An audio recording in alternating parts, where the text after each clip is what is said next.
Anthony, thank you so much, Anthony. That was a wonderful concert. He's been playing non-stop almost the whole time. Thank you, Anthony. And the clapping is to giving glory to God. We don't want to build up him, we want to encourage the young man, right? Praise the Lord. Because when you're using God's gifts and bringing joy to other people, and especially good music helps to relax our bodies, relax our minds. It sets us into a different way of thinking and acting. Good music is healthy for plants. The research shows that plants thrive when there's good music played. Our minds thrive when there's good music. Now, Dr. Sandoval is just talking to someone who has to leave, and he needs to speak a few minutes with him. And so what I want to do right at this time is to hand out this little registration form. If you could fill it out and put your name and contact information on it, email, telephone, write clearly, and then we'll let you know, because we're having a very full spring and summer of health programming.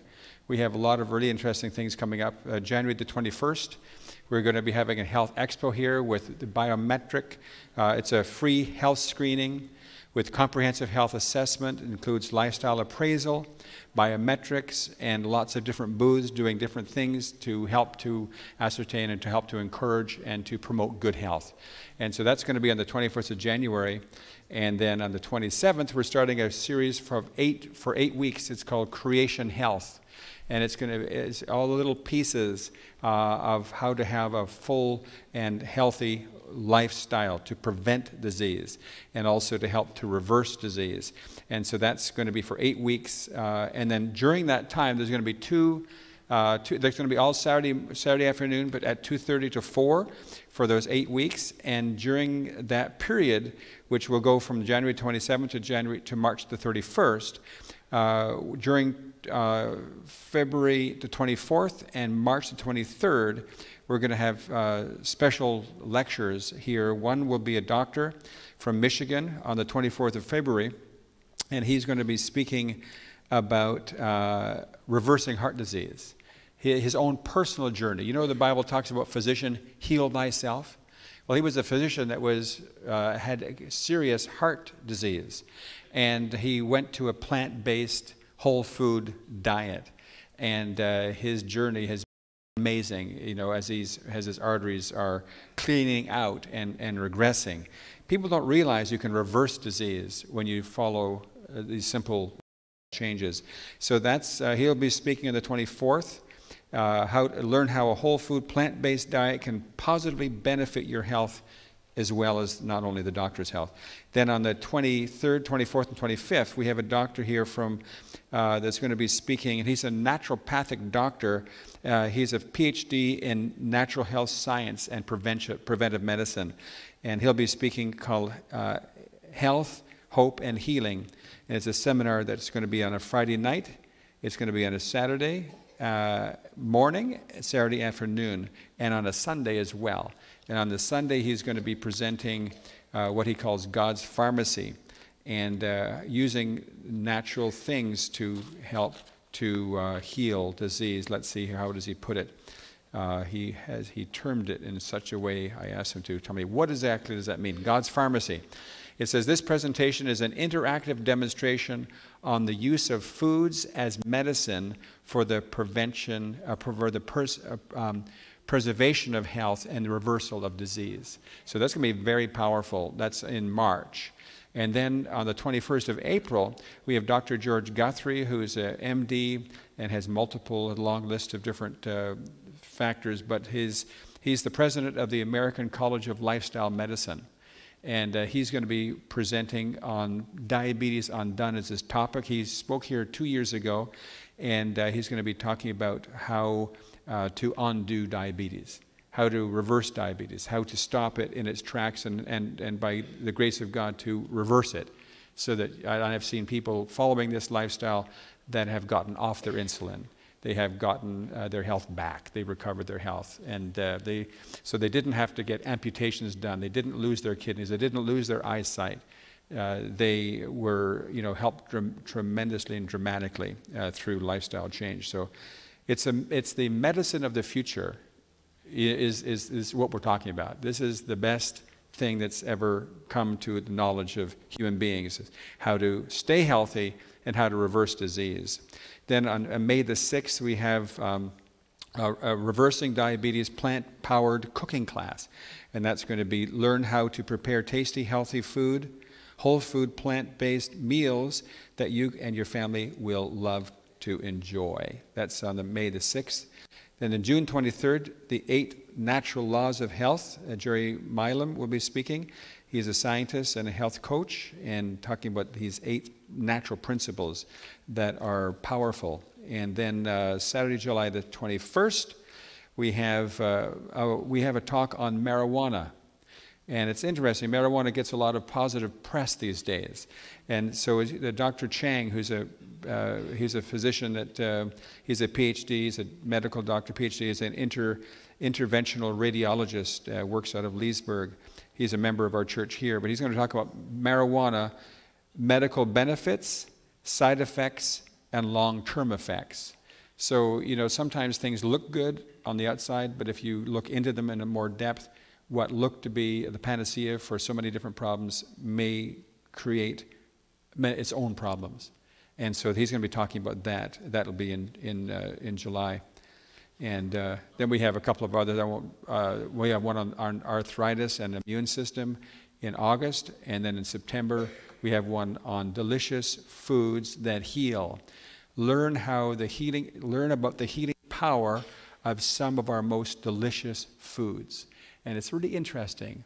Who said that let food be thy medicine? Who said that? It's attributed to Hippocrates. I didn't hear him say it, but it is attributed to Hippocrates. But there's a lot of truth in that statement. And so that's what we're going to be talking about in September. And then in October, we have another really interesting talk as well. So it's going to be a full year, and a lot of learning. So as you leave this year, it could be a turnaround year for you in terms of rejuvenation. And are you excited about that? Absolutely. So what I'm going to do is I'm going to hand these out. Please fill them in so we can stay in touch with you, so that we can let you know when the seminars are coming, and put your email on so we can email out the information, and so that we can stay in close touch. Now it's really a pleasure and an honor. So while Doctor, I hate to distract, but I will give these out while you're talking. Forgive me for that. He's a very understanding gentleman. I actually had the privilege of spending 3 years at UG Pines. Now, Dr. Sandoval, let's give a little bit of background. He is the president and medical director of UG Pines. How many have ever heard of UG Pines? Quite a few of you have. That's very good. That's excellent. How many have actually physically been at UG Pines? Some of you have. That's wonderful. Wonderful. So after graduating from Loma Linda University Medical School of Medicine, Dr. Sandoval pursued and completed a specialty in training in emergency medicine, and practiced medicine for several years in Michigan, Trinidad, and Tobago. But during that time, the Lord changed his focus to natural remedies and to lifestyle change as a means of treating disease. And 5.5 years ago, he moved to UG Pines Institute in Seal, Alabama, to work at the Lifestyle Center. He subsequently became the medical director of the Lifestyle Center and president of the institution. He's been privileged to share messages on health nationally and internationally. He recently was one of the first 200 physicians in the world to have earned their board certification in the field of lifestyle medicine. And he also recently became the assistant medical ministries director of the Gulf State Conference of the Seventh-day Adventist Church.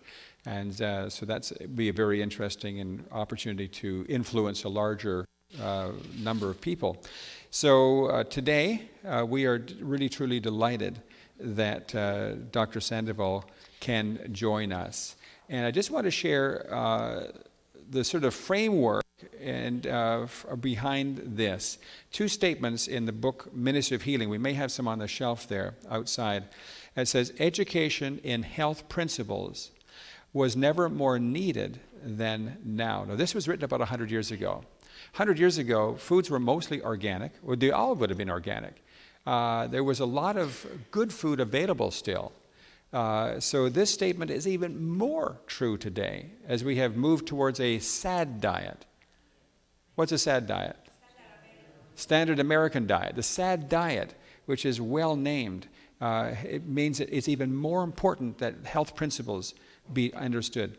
So too little attention is generally given to the preservation of health. Disease, and then the definition of disease, that this lifestyle approach focuses on, and Uchi Pines specifically, and places like Wildwood. We have some folks from Wildwood young lady that just graduated from Wildwood. They have a medical missionary training program, and they're from Kenya. They're going back to Kenya very soon, so to also apply the similar principles. But the definition of disease, in case of sickness, the cause should be ascertained. Unhealthful conditions changed. Wrong habits corrected. Then nature is to be assisted in her effort to expel impurities and to reestablish right conditions in the system. So that is the fundamental foundation of good healing practice. And so we are really delighted that Dr. Sandoval is here to share real life, real-time experiences of people who have applied these principles in their life and what has made a change for them. So Dr. Sandoval, thank you so much for taking the time to be with us on his vacation of all things. We thank you for being here today. My pleasure. Would you like to open with prayer? Sure. Okay, let us pray.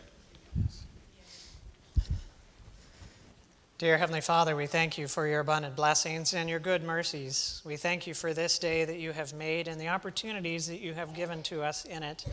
And as we have the opportunity of exploring health and principles associated with it and stories of how you have worked in the lives of others, Lord, we ask for your presence to be with us and for you to just draw us close to you. And we pray this thanking you for doing so and for being our teacher today. In Jesus' name, amen. Amen.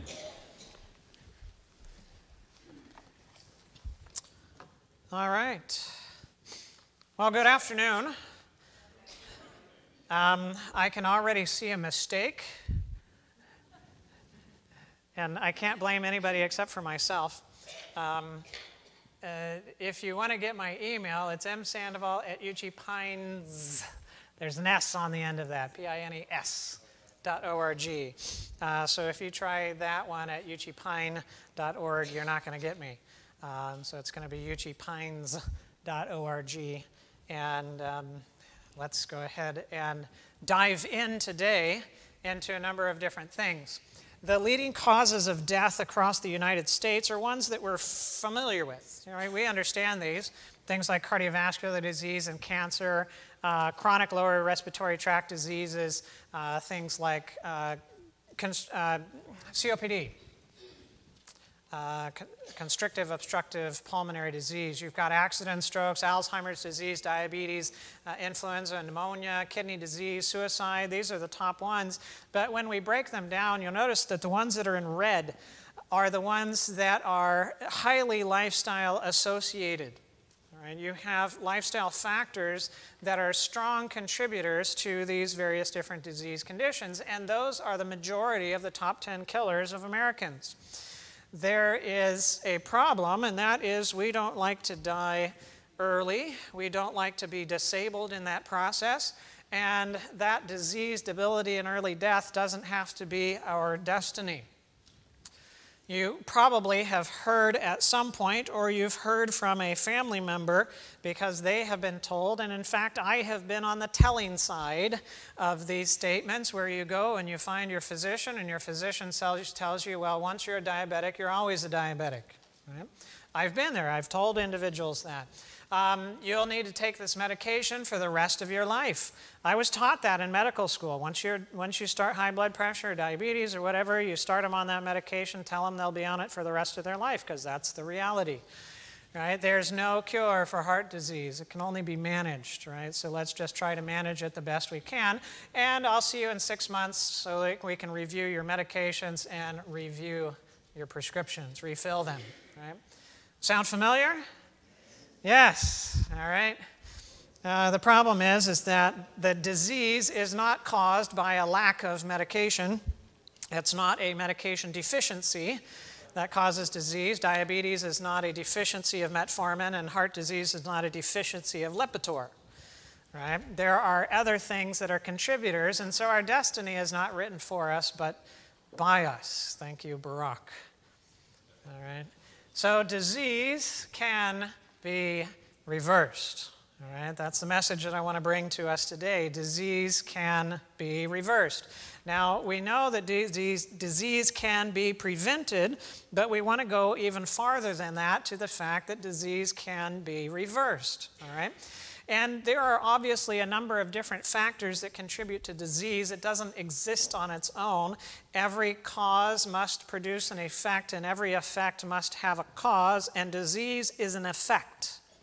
Right? Disease is an effect, so there must be a cause that is driving that effect. And there might be physical factors, there might be emotional factors, there might be environmental factors, and there might be spiritual factors that are contributing to disease. If we break it down in a little bit different way and look at some of the major causes of disease across the world, we'll find that one of those causes is eating animals. Right? Eating animals is one of the major causes of disease. Now, I don't have time to go through the research and the literature right now. It's not the point for today's lecture, but I'll tell you there are thousands and thousands of studies that show that individuals who consume more animals and more animal products in their diet have higher rates of cardiovascular disease, diabetes, stroke, Alzheimer's, and you name it. Anything that has a dietary lifestyle related factor. Did I mention cancer? Right? The more that you have in your diet, the more likely you're going to develop those conditions, and there are plenty of studies that show once you've developed those conditions and you continue to eat animals and animal products, you will succumb to that disease faster and die sooner. All right? Another one is eating processed or refined foods, and that is most of the grocery store. So if you would get most of the grocery store and eject it out the window and you go to the produce section, even if it is GMO, right? Even if it's GMO, even if it's not pesticide free, right? If you live in the produce section, you'll actually do much better than if you live in the rest of the store, of the grocery store. Right? All the stuff that goes crinkly and is made in boxes and has to be packaged in certain ways and is highly processed is not going to do well for you. And again, there are lots and lots of studies that show that that's the case. Physical inactivity is a major cause for disease as well. I don't know if you have the couch potato syndrome. But many of us have either a couch potato syndrome at home, or we have a couch potato syndrome at work or wherever that we're at. We have less and less physical activity on a regular basis, and so we are regularly not doing anything while we're trying to get everything done. And that is leading to all sorts of diseases and conditions and difficulties that we run into. Smoking, tobacco, all right, and other toxins. Smoking, this infogram is saying smoking kills 14,000 people every day. That's around the world. And that's a lot. When's the last time that you were in a crowd of 14,000 people? And just imagine being in that crowd and the next day they're all dead. They're all dead. Right? That's how many people die from smoking every day. All right, that's tobacco. You've got other toxins that we can have access to. I won't get into the whole debate about alcohol. Yes, there's studies that show that it decreases cardiovascular disease risk, but the same amount that you have to take for cardiovascular disease benefits is the same amount that contributes to other cancers and their progression and so on. So it's not the best for individuals. Lack of sleep. Lack of sleep is another major cause for disease. Most people don't realize that lack of sleep actually drives the process of diabetes. It increases insulin resistance. Lack of sleep also decreases your immune system and its function. If you take rats and you zap them every time they start going to sleep, and so you keep them awake for 2 weeks at a time, they die from overwhelming infection. So it's the infections that actually kill them because the immune system's not able to work like it's supposed to.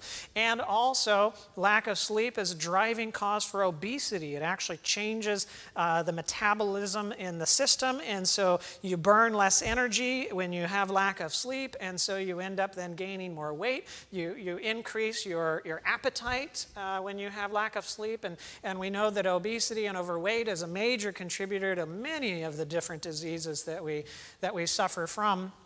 And so that's a big one, and nobody has this, so we're not going to talk about stress, right? Yeah, everybody's dealing with stress, and everybody knows that stress is stressful, and even bringing up this topic of stress is stressful to many people and just increases your stress. Oh, great, I'm already stressed, and now stress is killing me, and I know stress is killing me, but you're reminding me that stress is killing me, so that's stressful. Ah, yes. And then there's this one that we don't think of very often, but it is a major source of stress, and that is a lack of love. And most people feel unloved to one degree or another. And that is a major contributor to disease and debility and death. Dan Buettner, many of you are probably aware, Dan Buettner wrote a book a number of years ago called The Blue Zones. Before writing the book, he had an article in National Geographic, and it was looking at the populations that have the highest amount of individuals, or the highest concentration of individuals that live to 100 years of age or more, centenarians. And in his book, The Blue Zones, he has identified 5 populations around the world: Okinawa, Japan; Icaria, Greece; Sardinia, Italy; Nicoya, Costa Rica; the Peninsula; and lo and behold, Loma Linda, California, that are 5 spots around the world where individuals have unusual amounts of longevity, unusual concentrations of individuals that live to 100 years of age, centenarians. And there are common factors amongst these populations. And these are the common factors that Dan Buettner highlights. 1, they have a culture of activity. Right? So wherever they are and whatever they're doing, they're fairly physically active. Whether it's in Okinawa, Japan, and they're doing a lot of gardening or swimming or other things like that, or whether it's in Sardinia, Italy, and they're shepherds and they're chasing the sheep up and down the mountains, or whether they're in Loma Linda and they go for walks, right? And they go walking and swimming and doing other things from that standpoint. Right? And 2, they have a sense of purpose, all right? So there's got to be meaning. Nobody lives for the sake of life. All right? Nobody lives for the sake of life. If that was the case, if you live for the sake of living, I could plant you in a 6x6 corner and hand you your food, hand you your water, make sure that there's a toilet in there so you can take care of your stuff, right? And you'd be fine. But nobody's fine in a situation like that. Why? Because we live for purpose, right? We live for love. And so in these communities, individuals that have unusual concentrations of individuals that live to 100 years of age, there's a sense of purpose, there's meaning to life, there's things to be accomplished, and there are purposes beyond what you see in the here and now, right?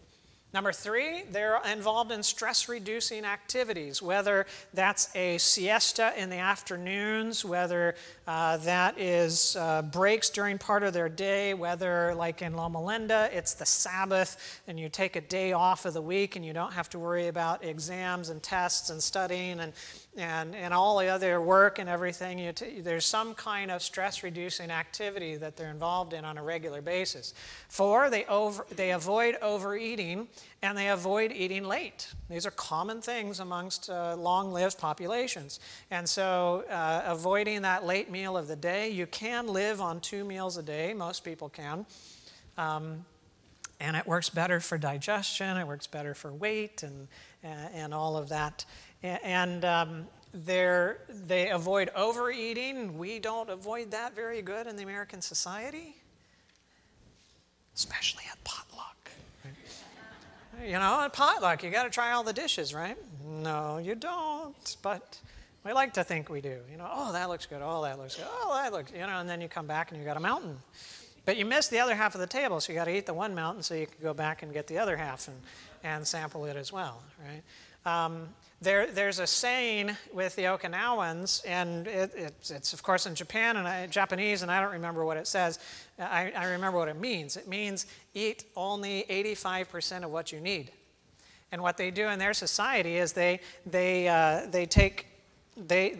food doesn't go to the table. The food stays in the kitchen. The plate, goes to the table, right? So they fill the plate with about 85% of what you need, and then they take that to the table, and when you're done eating what's on your plate, you're done eating, right? So there's no temptations of going and eating somebody else's plate.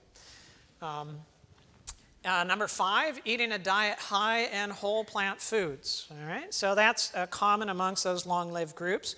If they include meat in their diet, it's small amounts, and it's fairly infrequent. Like in Okinawa, they do include fish in their diet. It's about 2 ounces of fish per week is about the average that they have. And some of the other ones, you only have meat on like special occasions, you know, holidays or birthdays or other celebrations like that. So it tends to be fairly rare. Number 6, consuming grape products is common amongst those that are living in a long-lived populations, and yes, that includes those that drink wine on a fairly regular basis. There's resveratrol is a very potent antioxidant that you can find in the wine. Guess where else you can find it? Grape juice, that's right, without the alcohol.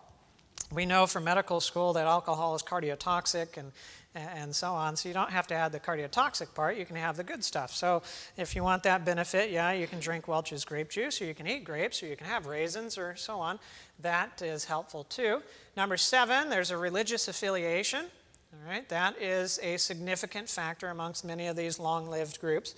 In fact, there's one study that shows that an individual who attends religious services about 4 times a month or more, so that means that you're going to church or synagogue or temple or wherever on a weekly basis, right? That those who do that live anywhere from 10 to 14 years longer than those who don't, controlling for similar types of lifestyles and so on. So it definitely provides a longevity benefit. There's a family-first attitude, and so there's multi-generational families. You know, grandparents are mixing with grandchildren, and there's that cohesiveness. We don't see that a lot in America anymore. It's kind of like, dong, right? Everybody turned the magnets the opposite way, and so now there's the dispersion. Everybody flies apart, and somebody's in Hawaii, and somebody else is in, you know, Maine, and somebody else is in Key West, and you see each other on email. And then the 9th factor is living among others who are living these healthy behaviors. So having a society, having a culture that supports those healthy factors are important amongst those communities. All right, now let's jump into some things. First, I want to jump into my story. When I grew up a vegetarian, a lacto-ovo vegetarian, and so that includes eggs and dairy products, and I stayed away from meat, and I'm very happy, I'm very grateful to my parents for how they raised me, and keeping me away from some of the really dangerous stuff. When I grew up, one of the things that I knew how to cook, and I really loved to cook, mac and cheese, that's right. And I did really good at cooking mac and cheese, and I would cook it a lot. And then one of the other things that I really liked in life was pizza. I was looking at, I think it was a 2015 study, the one food item that individuals in America, in a poll, that identified as the most addicting food in their diet? Pizza. That's right, pizza. And then eventually, when I got a little bit older and a bit more freedom, then I started transitioning into more soft drinks and so on, because I liked how they taste and how they made me feel, and it kept me up while I was studying and so on. Well, the Lord captured me at a certain point in time, and I started to change some of that. And so my wife discovered a nice vegan lasagna recipe. Yeah, she discovered that, and I thought, oh yeah, I can do vegan, right? And we discovered that you could do fruit pizzas. Didn't have to have all that cheese on there, and I switched things so that I could, drink water instead of the other stuff because I needed to be nice and well hydrated, and so on. And after doing that, well, some things started to change. I didn't actually try to lose weight. I didn't think I needed to lose weight. I never really even wanted to lose weight. But guess what? I lost weight. That's right. And I ended up losing close to 50 pounds. I didn't think I was that much overweight, but I was. And I was carrying around a little bit more than I should have. And so when we look at changes in diet, changes in lifestyle, and the difficulties that may come around about because of it, I understand, right? Been there, done that, and I still struggle with stuff. I'm not perfect. Our lifestyle center at Uchee Pines, and this is the lifestyle center, and we have 17-day residential lifestyle programs. And so we have individuals that come to us from all over the world, and mostly in the United States and the Caribbean, but it can be farther than that. We get individuals from Europe and Asia and some other places as well. And as long as they can bring an interpreter or we can interpret for them, we're okay. If we can't get any languages in between, then we got problems. But we have this, people come, they stay with us for 17 days. We teach them how to eat and how to exercise and natural remedies, doing some hydrotherapy, adding in some herbs and so on with the program. And we'll take nearly everybody. As long as you can walk, you can get into a tub, you can feed yourself, and you're not going to die in the next 17 days. And there are limitations. We're not a nursing home and somebody that's debilitated in bed care and other things like that. We just don't have the capacity for. But for an educational program and teaching individuals how to live, we'll take you, and we'll work with you. And some of the conditions, some of them we've never run into, and we tell people, well, we've never treated this before, but you can come and we can try it out and see how it works. We're willing to work with you and pray and see how it works. And I'm thinking of Stephanie, who came to us with a very rare inflammatory condition earlier this year. I hadn't thought of her until now, but that was exactly the case. She had a condition, and they were wondering if we had heard of it before, and I had to look it up on Medscape and read all about it and go, wow, I'd never heard about this even in medical school.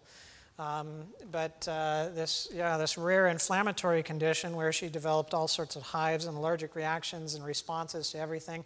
She did so well in the first session, she decided to stay for a second session, and by the time she went home, she was off all but one of her medications. Her symptoms were almost completely under control, and she was just doing wonderful. She was so happy for what she had discovered. Now, there's a little bit more challenges going home because now she had to prepare the food rather than us preparing the food, and but she was still doing well the last time that I had talked with her. We use natural remedies, again, things like hydrotherapy and herbs and massage and natural stuff like exercise and healthy plant-based diet and so on. And we teach individuals how to live the healthiest way possible within the context of whatever their disease is. Now, we don't guarantee anybody that they're going to be healed from their condition, because I can't guarantee that anybody's going to actually adhere to the program, right? And I can't guarantee that if you adhere to the program that it will actually fix everything, right? But the ones that adhere the most are the ones that get the most benefits and the most long-term benefits from it. Now, let's take an example. We're going to take one of the most common things, and that's obesity. Right? That's very common, overweight and obesity. If you add those two categories together, we're talking about 70% of the American population. And so most of what we see walking around is overweight or obese. And so we're going to take Dave as our example. Dave came to us January of this year, 2017, and he actually was one of the rare ones. He was only with us for 5 days. Very busy guy. Couldn't stay with us for a long time, so he was only there for 5 days. And he was obese, he was dealing with diabetes, he was having chest pains. That was starting to concern his wife quite a bit. He was feeling miserable. He had been healthy prior in his life, but he just got really busy. And as he told me, I just let myself go. Right? Just let myself go. It was just too hard to keep up with the stuff and keep up with the schedule and so on. Well, what did I advise Dave to do? I advised him, he needed to switch his diet. He needed to get away from the junk foods, all the restaurant stuff. When you go to the restaurant, you need to choose wisely while you're there. And you want to avoid the things that are calorie dense, which is all of this nice processed stuff over here, and foods that are fried and high fat and so on. And you want to eat foods that are nutrient dense. And the nutrient-dense foods don't have a lot of calories in them. And so you can imagine that if you ate like 5 pounds of this, you would end up with like 30 pounds of fat. You can't, it's impossible, but you know, all right, so if you eat 5 pounds of this, you might end up with close to 5 pounds of fat. If you ate 5 pounds of this, yeah. No, there's so few calories that you would get in there, but a lot of antioxidants and phytonutrients and all of that kind of good stuff. So the more of these things that you eat and the less of this that you eat, you actually begin to lose weight. Also, eating a big breakfast, that's important as far as weight loss is concerned. This is like the opposite of the American practice, right? American practice is a big supper, a medium lunch, and we skip breakfast, right? So we're too busy going out the door, we don't eat breakfast, and then we eat, a lunch, but now we got to catch up, and in the evening, we have this big meal in the evening. That is exactly the way to destroy your health. It will increase the amount of fat production that you have with the same amount of calories. Why? Because you're eating most of those calories before you go to bed. Your metabolic rate drops while you're in your sleep, and so you're going to be shuttling a lot of those calories directly into triglycerides, and then triglycerides into the adipose tissue. So you're going to be gaining fat from that standpoint.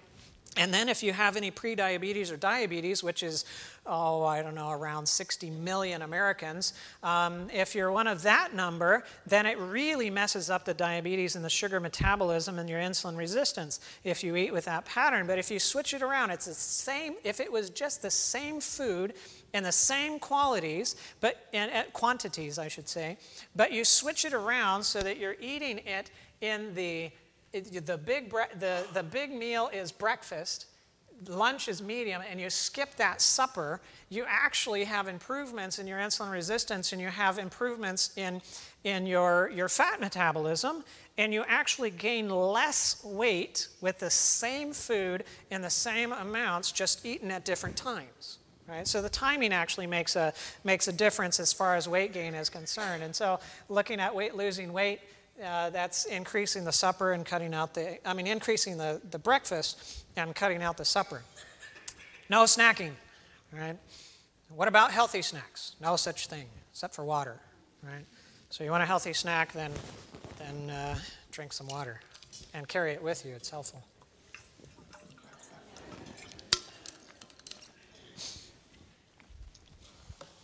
So there's a healthy snack. All right, but otherwise, no snacking. Right? It doesn't matter if it's carrots or apples or other things like that. Your stomach needs rest. It needs to be able to rest in between meals. There was a study that was done. It was 3 days. They did the study. They fed the individuals different foods in each meal so that they wouldn't have any overlap. And what they gave them was 2 pieces of chocolate a couple hours after the meal. So they had the meal, 2 hours later they gave them a couple pieces of chocolate.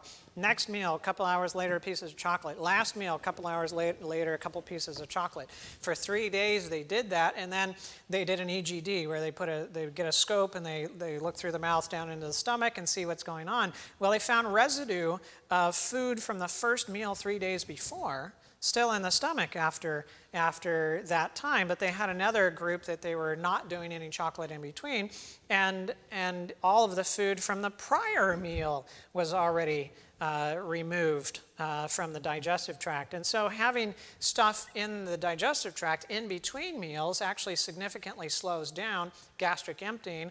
And you can imagine if you had a banana and you smashed it on the counter and you left it there for 3 days, how much would you want to eat it? Well, if you had that same banana and you smashed it between your teeth and then it got stuck in your digestive tract and it stays there and parts of it don't actually digest until hours and hours later, well, how healthy do you think that might be? All right. Oh, and we get so many calories that we just don't notice when we're eating things in between meals, especially if you're eating and watching TV. Right? Especially if you're eating and watching TV, because then you know you're dazed and you're in the alpha pattern and you're just concentrating on what's there and you're not finding out what's going on here. You can eat 500 plus calories more than you would in a regular meal just by watching TV while you're eating because you're distracted. Number 4, you can eat processed plant foods as often as possible. I mean, unprocessed, I should say. Unprocessed plant foods. So the whole stuff, like whole peas and whole corn and whole garbanzos and beans and so on and so forth, right? Eating the whole products unprocessed as much as possible in your diet. They're going to be low in calories. It's going to be high in fiber. It's going to have high water content. And it will help you to lose weight even if you're eating more of it than the other stuff that you were eating, right? Because it has less calories in it per amount of food. Avoid those animal products and the animal byproducts. Again, they're going to be high in fat, high in saturated fat. They're going to be high in calories. They're going to be high in sodium as well. So if we've got high blood pressure, which we'll be talking about later, you just can't get rid of the sodium from there. And if you did, you wouldn't want to eat it because, well, it wouldn't taste good at all. If you didn't have all of the sodium that's in there. Sodium is one of the major electrolytes that's inside the cells, inside the muscle cells that you would be eating with the fat. And then there's cholesterol as well. And if you want the part of the meat that has the most cholesterol, what part do you eat? The muscle. The muscle has the most cholesterol. The fat has the most saturated fat. Right? So if you want the most saturated fat, then you eat the fat pieces, but if you want the most cholesterol, eat the muscle, because the cholesterol is part of the cell membrane, and it helps the cell membrane to be loose and mobile and so on. You're not a plant, so you can move around and find your food. Plants have to wait for it to come to it. Plants don't have the cholesterol, but we do, and the cholesterol helps those cell membranes to be mobile, so you can go around and find your food and do whatever. All right, so you want to eat more raw in your diet. More fresh foods in your diet, and start your meal with the raw or the fresh foods. So eat that stuff first because it's going to have the least calorie density. It's going to have the most water content and so on with it. And so you can fill up on that and you'll have fewer calories in your meal even if you're eating the same weight of food in what you're eating. And then it helps to have smaller plates and bowls. That's one of the things that I told Dave. I said, change your dishes, right? Get smaller bowls, get smaller plates. And our family was just having that discussion. We're staying down here with my wife's parents and uncle and aunt, and they were just having that discussion, I think, yesterday. She was going through plates from when they were growing up on the farm up in Michigan. And she got the plates out and she compared them with the plates that we have nowadays. The medium plates, the medium Cornell plates, not the large dinner plates, but the medium ones, that's the dinner plate size back in the 1940s, 1950s, 1960s. That's the size that they were eating from. And what do? We usually fill our plate. Okay, well, just get smaller plates and you won't have as much that's on there. And that will help with weight loss. It really does. It helps with weight loss. It also helps to fast 1 to 2 days a week. Now, mind you, if you are on blood pressure medication, if you're on diabetes medication, you got to watch out for this, right? If you're fasting and you're on diabetes medication and you continue taking your diabetes medication, you can drop your sugars dangerously low. So if you're on any of that, then talk with your doctor first before you attempt to go through this, so that you can work with them on it, so that you make sure you get into those dangerously low levels. But if you're not on medications, you can handle fasting for a day, right? And that is just drinking water for the day. And maybe 1 day a week, maybe 2 days a week. That can significantly decrease the amount of calories that you get over a week's time, and that helps to contribute to weight loss as well. Exercise, right? Getting that exercise on a daily basis, going out there and walking. Walking is a good exercise. Walking, hiking, biking, running, swimming. All of these are various different forms of cardiovascular exercise. Gardening can be as well. It depends on the gardening that you're doing. One of them can be a planter box and you're up here and this is about your gardening. Or the other one can be, gardening, and there's different levels of exercise with the 2 different types of gardening. So get out there and rake and hoe and shovel and dig a ditch and make a mountain and then put the mountain back in the ditch, and that works. And then resistance exercises, which is where you're exercising or putting force against an opposing force. And so let's see, how stable is that? I'm not going to try it too much, but you can do some modified push-ups where you take a stable object and you do some push-ups against it like that. If you're not into doing the military one-handed press off the floor, I'm not. And you can get your water bottle and turn that into a weight, and so you can take that and do some resistance exercises with it. It's probably, I don't know, right now we're probably close to 5 pounds, maybe 6, right? And so you can use that to do exercises with, and looking at getting your major muscle groups like shoulders and arms and chest and abs and glutes and thighs and back, right, with various different exercises. Exercise helps to lose weight, although if you're doing a lot of the strength training exercises, you might actually not have much weight gain at the beginning, or you might gain a little weight at the beginning. And some people get discouraged by that. They're going, when they come to Uchee Pines, they're like, I'm not losing any weight, or I've only lost 2 pounds, or I've only lost 3 pounds, and I'm doing all this exercise, and I'm eating the way that I'm supposed to. How come it's not working? And then my next question is, well, how are your clothes fitting? Oh, well, they're a lot looser, and I don't have to button them, and I've got a new, 2 notches more on my belt that I'm, getting to. I'm like, all right, it's okay. What's happening is you're building muscle at the same time that you're losing fat, right? And how do you know that you're losing the fat and you're getting on top of it? Well, the clothes aren't fitting as tight anymore, right? Just give it time. The muscle mass increase will stop at a certain point, and the fat loss will continue, and so you'll get to that point, and then the weight will just start dropping off, right? So continue there. Also, it helps to pray before your meal. Ask the Lord to help you to stop when you need to, and then stop eating when you're satisfied. Not when you're full, not when you're stuffed. All right? If you wait until you're full or you're stuffed, then you've already lost it. Right? And as fast as we eat in today's society, you've really lost it by that time, because there's a delay in when you feel full after eating. All right, step 11, if your weight loss plateaus, you're doing all of this kind of stuff and you lost weight and now you stop losing weight, well, either decrease the amount of food that you're eating, how often you're eating, or increase the amount of time that you're fasting, or increase your exercise. Right? Those are the things that you have really to work with in order to push that weight loss even lower. All right? And it depends on you. Some individuals have a really hard time losing weight. Why? Because they've had lots of steroids exposure in the past. Maybe they've had lung conditions and they had to have steroids in order to keep them alive and breathing. All right? Well, then it can be really hard to lose weight. So you might have to actually restrict the food or increase the exercise more than somebody else would in order to lose the weight. But I have never seen someone come out of a concentration camp obese. Right? There is always some limit that you can find where you will lose the weight. Right? The question is, are you willing to go there if you need to? Sometimes you don't need to. You might have good weight.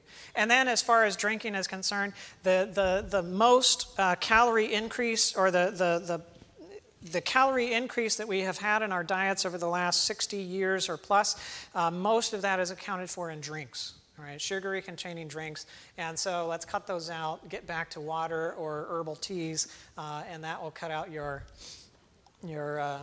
weight. So here's Dave. This is Dave in December, actually just before he came. He went to Cuba and did a trip down there. Here is Dave in May. And by this point, he had lost, I don't know, like 42 pounds or so. I saw that picture. I was like, whoa, hang on, where is he? It's like, oh, I see him right around the eyes. Right there's still Dave, right around the eyes. But his face was so much different, so much changed. And right now, he's lost around 55 pounds or so. Dave is our conference president. Right? Dave is our conference president, and Dave is all on fire for health now. And all across the conference, and he's very happy for the changes that have made. And a number of the other pastors have come to Uchee Pines and have had significant improvements. And I'm not telling you about all the rest of Dave's stuff, but all the rest of Dave's stuff got better too. All right, all the rest of the stuff that he was dealing with. All right, now let's look at diabetes. Diabetes, we have Ivan. Ivan came to us last year. He was coming to us. He had some obesity. Diabetes was the big problem. He was having lots of burning and numbness and tingling in his legs, and he was having problems with vision. It was getting kind of blurry, and he was having troubles with that. He also had high blood pressure. He wasn't able to think very well, and he was having difficulty even walking around. So that's Ivan when he came to us. And what did we do? Well, he noted that the first thing that he noted is that we prayed with him. Every time we met together, we prayed together, asking for the Lord to work in his life. We worked on some stress management and decreasing some of that stress and ways of helping to handle that. We had him fasting for a little while. Typically about 3 days at the beginning of a program, take them off the medication, fast them, see how fast the blood sugars drop, and see how well the pancreas is functioning, how much insulin it's still producing. We put him on a whole foods, plant-based diet. We restricted some of the sweeter stuff like fruits and dried fruits and so on at the beginning, just to help him, give him an extra boost. Gave him a lot more phytonutrients to help out with that. We gave him lots of water to drink, put him on a progressive exercise program, that is walking. That's all it was. After a meal, go walk. And if you're too tired, come back, right? And every day getting a little bit more. And we used some natural remedies, some hydrotherapy treatments on his pancreas, and gave him some herbs that are known to help out with diabetes. And this is what happened within a month. So you'll see his blood sugar dropped from 173 to 101. That's his fasting sugar. That's a pretty good drop. His hemoglobin A1C, which is a marker of how high or low his sugars have been on average for the last 3 months, his hemoglobin A1C came down from 12 to 9.7 in 1 month. That's pretty good. If he continues on that trend, then I would suspect that probably by about 4 to 6 months, he would be back down into the normal range. His blood pressure went from 153 over 102 down to 90 over 70. His cholesterol came down from 192 to 164. Both of those are considered normal, but 35% of heart attacks happen between 150 and 200, which is still the normal range. Right? So normal might not be ideal. His triglycerides went from 158 down to 180. That's ideal. His HDL, which is his good cholesterol came up from 36 to 47, much better. LDL, his bad cholesterol, from 124 down to 101. Still not where I want it yet. I'd like to see it below 70, actually, as a diabetic, because he has a significantly increased risk of cardiovascular disease. And he went from having difficulty walking, and he was saying, all right, now I'm going to be training for a 5K. He was out there, got his energy back and running around. Can you reverse diabetes? Oh, yeah, you can. And this was after stopping all of his medications. Right? This is stopping all of his medications, and you see all of those drops after stopping his medications. So what can you do for diabetes? Well, first of all, we usually have individuals fast for a little period of time. Typically about 3 days. It gives us a good idea of how well the pancreas is functioning and whether it's able to produce insulin still or not. And if you put somebody on a fast, no medications, no food, just water, and their blood sugars, let's say they start at 300, and then the next day they're at 200, and the next day they're at 100, and then the last day they're at like 89, you know that they've got good pancreatic function. The insulin resistance is not too much greater than what the pancreatic function is, and you can get them off of medication. But if they start at 300 and the next day they're like 298 and then the next day they're like 290, with no food, if that's how it is, we're not able to get them off of medication. They've already gone to the point where they're a type 1 diabetic. But what we do is we'll put you back on the insulin or on your medication, and then we'll work with you with diet and exercise and drop your dose that you have to take, because insulin, if you take insulin from injections as opposed to the pancreas producing it, you have significant increased production of insulin growth-like factor 1, IGF-1, which is a very pro-inflammatory marker. There's increased rates of cancer and so on with administered insulin as opposed to pancreatic insulin. So the lower the dose you can get, the better it is for you if you're in that situation. And yes, we'll do that off meds. If you're trying to do this at home, again, work with your doctor. Don't do this alone, because if you try fasting and you try doing this alone and you don't know what meds you're working with and how they respond and so on and so forth, you can create some real problems. Work with your physician. We have physicians and healthcare providers there to work with individuals to monitor and work with all of that. And then measure your glucose first thing in the morning. We usually just do AM fasting glucoses to monitor progress. And what we're doing is we're aiming for a fasting blood sugar that's less than 90 milligrams per deciliter. I know that if I can keep you below 90, I can reverse your diabetes, I can reverse your pre-diabetes. Because if we can keep you in the 70s or the 80s, then it will reverse. If you're still floating in the 90s, well, what I'm hoping for is that with all the rest of the lifestyle factors, your insulin resistance will decrease, and then we can finally get you down into the 80s and 70s. But if you stay in the 90s and you don't get ever below that, most individuals will slowly then progress back into the pre-diabetes or diabetes, and then it starts going up from there. So we really try getting below 90. So step 2, you want to introduce foods in your diet in the following order. This is if you want to be more rapid in your progress. If you want to be rapid in that progress, then you start with your raw green leafy vegetables. You go on to cooked green leafy vegetables, and then to raw vegetables, then to cooked vegetables, Then you go on to legumes, your beans, peas, and lentils, and then you go on to your roots and squashes, and then you go on to your nuts and seeds, and then your cooked whole grains, and then your baked whole grains, and then your low glycemic fruits, your other fresh fruits, and then finally your dried fruits. So as you go down that list, you get a higher and higher glycemic index. It will affect the blood sugar more and more, and so not all whole plant foods react the same when it comes to insulin and blood sugar levels. And so you're much less likely to push the sugar levels up if you're having a green salad as opposed to having a fruit salad. And so that's kind of the order that we might take somebody through. And so you want to add those cooked green leafy vegetables on the next day. So you eat those green leafy vegetables, the raw ones, on the first day. The next day you can add in the cooked ones. And on the third day you can add the next category, and so on, all the time measuring your blood sugars in the morning and making sure that they're below 90. If your blood sugar levels go above 90 on any of those days, then what you want to do is just fast for a day and then start over in the category that was one below that. So if you were eating foods from numbers 1 through 6, all right, 1 through 6. What's 1 through 6? That's you're eating raw and cooked green leafy vegetables, raw and cooked vegetables, legumes, peas, and lentils, and roots and squashes. All right. So if you're eating from 1 through 6, and the following day your blood sugar is like 96, you fast that day, and then the following day you start eating from 1 through 5. Right? Green leafy vegetables, veggies, and legumes, and so on.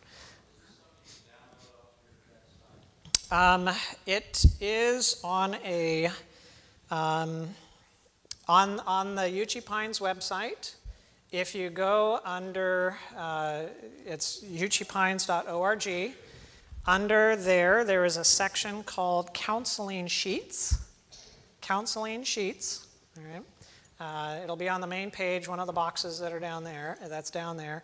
It's called Counseling Sheets. And then if you click on that, there will be a searchable database of over 500 different articles on various different health conditions. If you put in diabetes, this one will be type 2 diabetes protocol that will come up. And yes, it will be on there. Another way that you can do it is just eat a whole foods plant-based diet and stick with it. All right? That's the easy way. It really is. The sugars don't turn around as fast, right? It's not as fast. If we want to get a rapid turnaround, then we'll use this a little bit more complex program in the Lifestyle Center to help kick off somebody and get the sugars down pretty quickly. If you have time to work with it, you're still going to take your medication, but you're going to look at backing off on the medication over time as your blood sugar levels come down. Just eat a whole foods plant-based diet. And just stick with that diet. Your insulin resistance will decrease. Insulin sensitivity will increase. Your blood sugar levels will start getting lower and lower. And it may take you 5, 6 months or more, but you can get down into a very, very doable, significant range with doing that. All right? And it's usually more palatable and easier to follow, right, if you're doing things that way. Number 3, watch how and when you eat. All right, that's very important. You want to chew your food, and you want to chew it thoroughly. You have teeth in one location in your body, use it.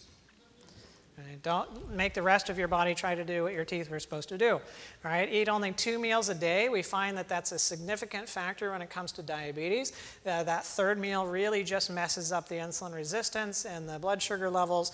And again, if you are on diabetes medication, work with your physician on this. Don't try to do it alone, because if you've heard it said that you should have, like 6 small meals a day when you have diabetes.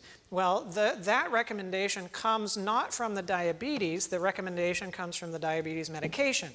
Because taking the medication, it's likely to make you hypoglycemic, and you need to then have some food constantly around in order to keep the blood sugar levels up so that you don't crash from the medication and bringing it down too low. And so from that standpoint, you have the recommendation for frequent meals often. But we find, and indeed there's literature that shows that type of diet actually progresses diabetes. It actually promotes it. And so if you want to reverse it, then really you need to cut back. And so cutting back to 2 meals a day we find works really well with our diabetics. Works really well, but we're also getting them off of medication, or we're significantly altering the medication and when they're taking it so that they don't get those dangerous low blood sugars. You want to space those meals apart of at least 5 hours so that you got time for the stomach to empty and get some rest in between. And then you want to drink water or your unsweetened caffeine-free herbal teas in between your meals, right? Those can be helpful. They're calorie-less, but you need hydration, and hydration is something that's good. All right, so I see a few people taking pictures. There we go. All right, step 4, exercise. All right, so get your moderate exercise, which means that you can talk, but you cannot sing while you're doing it. All right, if you can burst out with the Hallelujah chorus, then that is a low intensity exercise. And if you can't, if you're, we need a, then that's a vigorous exercise. All right, so if you can talk to somebody while you're doing it, but you can't sing, then that's a moderate intensity exercise. Aim for moderate intensity. All right, and go for a walk or do that moderate intensity after every meal. There's studies that show that moderate intensity exercise right after a meal can decrease your after meal blood sugar spikes by about 3 points for every minute that you exercise. So if you're even out there only for 5 minutes, you can decrease your after meal spike by 15 points. And that's significant, right? If you can get out there for 20 minutes, praise the Lord, you might be able to get a 60-point drop. So walking is really good, so we send individuals on digestive walks. When you're done with a meal, you go walk. Right? Done with the next meal, you go walk. Third meal, skip it. Next day, first meal, go for a walk, right? Avoid your vigorous exercise after the meals. You don't want to go for a run or anything that's really hard, because then that diverts the blood flow to the muscles from the digestive tract, and then you're not digesting things as well. And you want to combine throughout the day. You want to aim for about an hour of cardiovascular exercise through the day if you're looking at diabetes reversal. And then your resistance exercise, that's important as well, that strength training, muscle building exercises. There are several studies that show that resistance exercise may actually reduce insulin resistance more so than cardiovascular. So it's important to have that component with it as well. There are certain foods that have been shown to specifically help in studies with diabetes and diabetes markers. The agaricus or button mushrooms that you see up here, there's some studies showing that in the diet can decrease insulin resistance. Flax and chia seeds, that's flaxseed, there's no chia in there, but anyways, flax and chia seeds with their omega-3s and their high fiber content. There's studies showing that helps to decrease insulin resistance and increase its sensitivity. Oats have been shown, as well as soy and prickly pear cactus. You maybe didn't think of eating it, but you can. All right, what part do you eat? It's not the fruit on it. You know, you got the leaf that's below it, and then it has kind of the thick part in between, and then it kind of has that other kind of oval-shaped leaf down behind it. You cut the top of the one leaf off, you know, not all of it, but, you know, maybe a quarter or a third of the top of the one and the bottom of the other, and then you have the stem that's in between. That's the part that you really want. And you throw it in, and you boil it for about an hour, and then you eat it afterwards. You can fancy it up with whatever herbs and stuff that you want with it. That's been shown to increase insulin sensitivity. And then most people know what to do with soy and oats. All right, get your sunshine. That's really important as well. 15 to 30 minutes minimum a day. And you're looking at low vitamin D levels are associated with worse blood sugar control, associated with more production of more development of diabetes and worse outcomes with diabetes. But you want to avoid burning, and you want to avoid creams and oils on the skin. There's a number of studies that show that increases the amount of cancer production with sun exposure. You can, yeah. I'll get an argument with your dermatologist. And then there are various different factors that are associated with vitamin D production. First of all, if you have one factor that you can't control, that is, if you have lighter colored skin, you will produce more vitamin D in a shorter period of time than if you have darker colored skin. Now, other factors that you can control. When the sunlight is coming directly through the atmosphere, so it's noontime, it's summer, you're going to produce more vitamin D at any given amount of time than you will if it's coming at an angle through the atmosphere. So evening, morning is not as good as noontime as far as vitamin D production is concerned, and wintertime is not as good as summertime.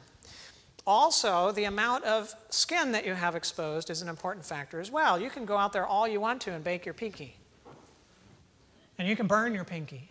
And you can burn your pinky every day, and you're still not going to get enough vitamin D. Why? It doesn't have enough surface area to be able to produce it. So you've got the more skin that you have exposed when you are getting that sun exposure, the more vitamin D that you're going to have produced at any given time. Now, I'm not talking about joining one of those clubs on the beach. And you know what I'm talking about, right? But if you have a private location, it is beneficial to get a good surface area of the body exposed to the sun at any given time. And also, if you are perpendicular to the sunshine as opposed to parallel with the sunshine, that increases the amount of vitamin D that you have produced. And so if you're standing up and walking around, you're going to get much less vitamin D production than if you're laying down. You'll have more of the surface of the skin that will be exposed to the sun rays, and then vitamin D production. There's a study that came out, or a review that came out just recently, looking at the risk of sun exposure and skin cancer development versus the risk of disease from vitamin D deficiency. And when you compare all of the diseases around the world that are associated with vitamin D deficiency and what the lack of sun exposure has caused, compared to how much skin cancer individuals develop when they do get sun exposure, it's about 100 to 1 difference. So we are having 100 people die from vitamin D deficiency associated diseases for every 1 person that dies from sun exposure and getting the vitamin D. So we would actually do better as far as a population is concerned as a whole if we were actually out there getting the sunshine exposure than if we weren't. All right, get your rest, 7 to 9 hours of sleep for adults, 9 to 10 for teens, 11 to 12 for infants. Again, sleep deficiency or a lack of sleep is actually a driving factor for insulin resistance.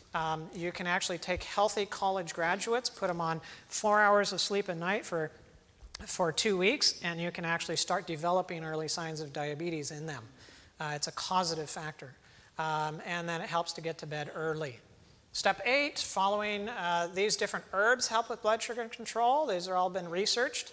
American ginseng has studies behind it. Astragalus, berberine, which you can find in golden seal, European barberry, Oregon grape, and so on. Blonde psyllium, chromium, fenugreek, ivy gourd, which is this little guy up here. And these are small. They're like that big. And it's not those so much as the leaves. Magnesium, milk thistle, white mulberry leaf, and xanthan gum. Right? All of those have been shown to help with diabetes for individuals that may have it.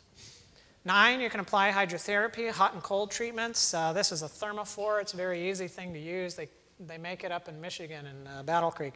And it's kind of like a hot heating pad, but it's made from material that pulls moisture to it when it heats up. And so it's kind of a moist heat application.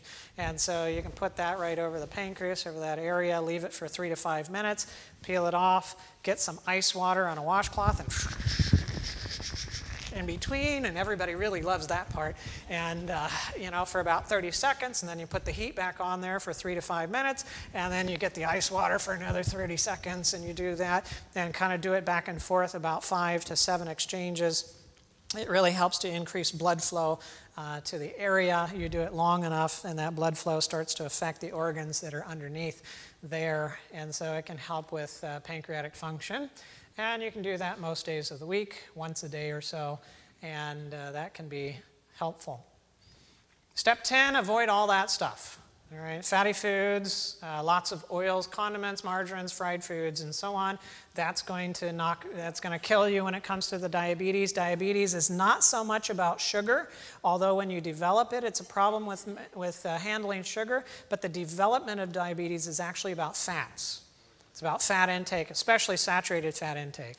Animal foods, flesh, dairy, eggs, ice cream, and so on, that's all going to contribute to it as well. And then your other processed sugary foods and sweeteners and white rice and white flour and bread and pasta and so on. All of those are not going to be so beneficial. So looking at avoiding those, getting to your whole grains, whole foods, that's going to help a lot. Yes? Walnut oil. We do know that walnuts, all right, we've got research looking at diabetes and showing that individuals that eat more nuts on a regular basis, I'm not saying a whole bunch of nuts on a regular basis, but they're more regular with nut intake, that you have less risk of developing diabetes, and diabetes tends to be better in individuals that eat nuts on a regular basis. But when it comes to the oils, you separate it from thousands and thousands of phytonutrients that were there in the original product. You separate it from the fiber and so on. Every oil that we've seen, that we've looked at, and that we've have enough research over time, we find that there are deficits associated with it. Now, the question might be, okay, well, what about Mediterranean diet and olive oil? Everybody says that the olive oil components are, great with the Mediterranean diet. But if you actually start teasing through some of the research, you find that it's not the oil component that is the beneficial component of the Mediterranean diet. It's actually the increased intake of fruits and vegetables that's the main driver behind it. Olive oil is a monounsaturated fat, and so it's easily converted into a trans fat when it's heated. Even just sitting on the shelf, it will convert over time, and so you'll have those partially hydrogenated components with it. Trans fats are very bad as far as increasing your bad cholesterol, your LDL, decreasing your good cholesterol, your HDL, increasing your total cholesterol levels, and promoting inflammation in the system. Walnut oil, I haven't seen any research yet on walnut oil, but I think it'll probably come out along with the rest of the oils. Then there's the question of coconut oil. And coconut oil, what's the benefit with it? Well, it's a saturated fat, and so it's very stable when it comes to heat. So you can heat it up to well, not really high temperatures, but anyways, you can heat it up, and it doesn't turn into trans fats, or it's very hard to turn it into a trans fat, and so that seems to be the benefit associated with it. But even so, if you list regular oils, coconut oil, and butter, and you compare them all together, coconut oil is between butter and the rest of the oils as far as its ability to raise your total cholesterol levels. So it'll raise your cholesterol levels. And societies that have over a certain percentage of coconut in their diet, they have predominant amounts of cardiovascular disease in their societies. So I don't think it's as healthy as we like to slather it on. So losing weight, that's very important. Your fat produces a hormone called resistin that causes increased insulin resistance. And so the less fat that you have, the less resistin that is produced, and the less insulin resistance that you have, and that helps out with the diabetes. The research shows that as little as 7% body weight loss has a significant impact on your diabetes and your insulin resistance. And then, all right, heart disease. Ray came to us. He was in bad shape. He's a literature evangelist, going knocking door to door, selling religious literature and so on. And he had gotten to the point where he couldn't work because he had claudication. His legs were hurting. He had chest pain. He'd walk up those stairs to go knock on somebody's door, and he'd start getting this chest pain. And he had 8 stents that were placed, and a couple of them they had to re-stent the stents because he had cholesterol plaque development inside of them. He had the claudication where you walk for a certain distance and then your legs start aching, and then you got to rest for a while, and then the ache goes away, and then you can walk a certain distance and then they start aching again. It's kind of like having chest pain in the legs, same type of thing. And he had carotid bruits. He had blockages in both the carotid arteries, and you could hear them very plainly on examination. He's what you would call a vasculopath. He was in bad shape. So what did we do for Ray?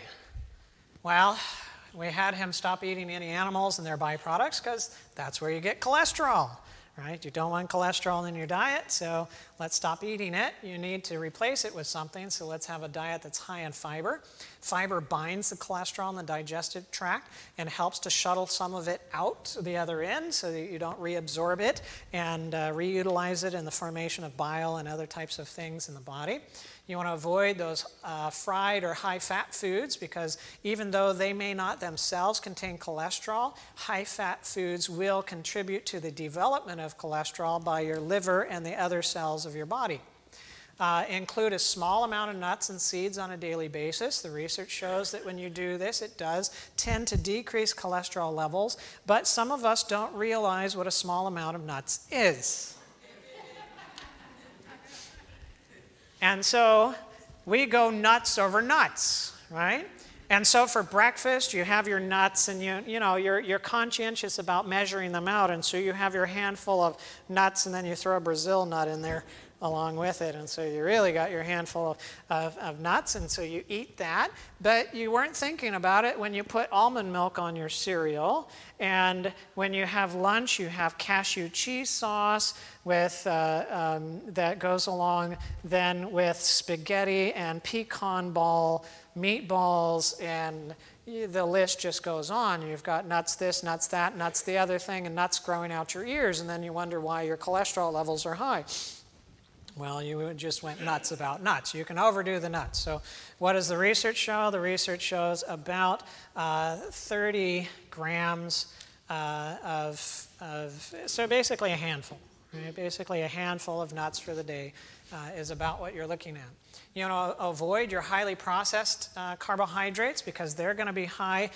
Your pastries are your highest sources in the American diet of trans fats. And trans fats are really going to mess up those cholesterol levels. Again, it's going to cause the good cholesterol to go down, bad cholesterol to go up, total cholesterol to go up. It's inflammatory, pro-inflammatory. You don't want that.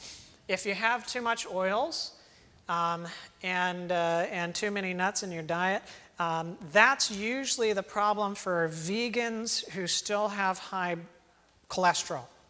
All right, vegans who still have high cholesterol, the two things are usually the oils and too much nuts. That's usually what we find, and so we have people cut out the oils, cut out the salad dressings, the other things like that. Use some, use lemon, sprinkle some lemon juice on there, maybe a little bit of salt on your salad. If you've got high blood pressure, forget the salt, do the lemon, and there's ways of getting around it, but just don't go nuts about the nuts, and trying to avoid as much as you can the oils. There are certain foods or supplements that have been shown in research to decrease cholesterol levels. Barley is one of them. Niacin or B3, in fact, we've used that as a medication. People don't usually like it because if you take high doses of it, you start flushing. It causes your blood vessels to dilate, and then they dilate and you turn hot, and then you have a nice hot flash and you look like a red beet. And people are wondering what's going on, and you're just trying to deal with your cholesterol. And slow release forms tend to have less of that. If you take it for a prolonged period of time, the body kind of habituates to it, and you have less and less of that flushing associated with it. But the niacin is helpful. Blonde psyllium as well, with its high fiber. Oats as well have been shown to decrease cholesterol. Red yeast rice. This actually has statin medication in it. It's not medication form, it's actually where they found the statin medications from. So one of the statins, it's actually found in that red yeast rice. It's made by some of the fungus that's involved in growing on there. Beta glucans, which you can find in high fiber foods, beta cytosterol, and cytostanols are all these are phytosterols. They are plant versions of cholesterol, and those plant versions of cholesterol can compete for cholesterol for absorption into the bloodstream, out of the digestive tract into the bloodstream, and so it decreases how much of the actual cholesterol that you absorb, and then these are easily re-excreted back into the digestive tract, and they don't contribute to high cholesterol and plaque development and so on. And so actually a few of your margarines can actually help you with lowering your cholesterol, but I don't remember what the brands are or whatever, but you have to look at them. They come from a plant source, and they have either the beta glucans, the cytosterol, or the cytostanol, right?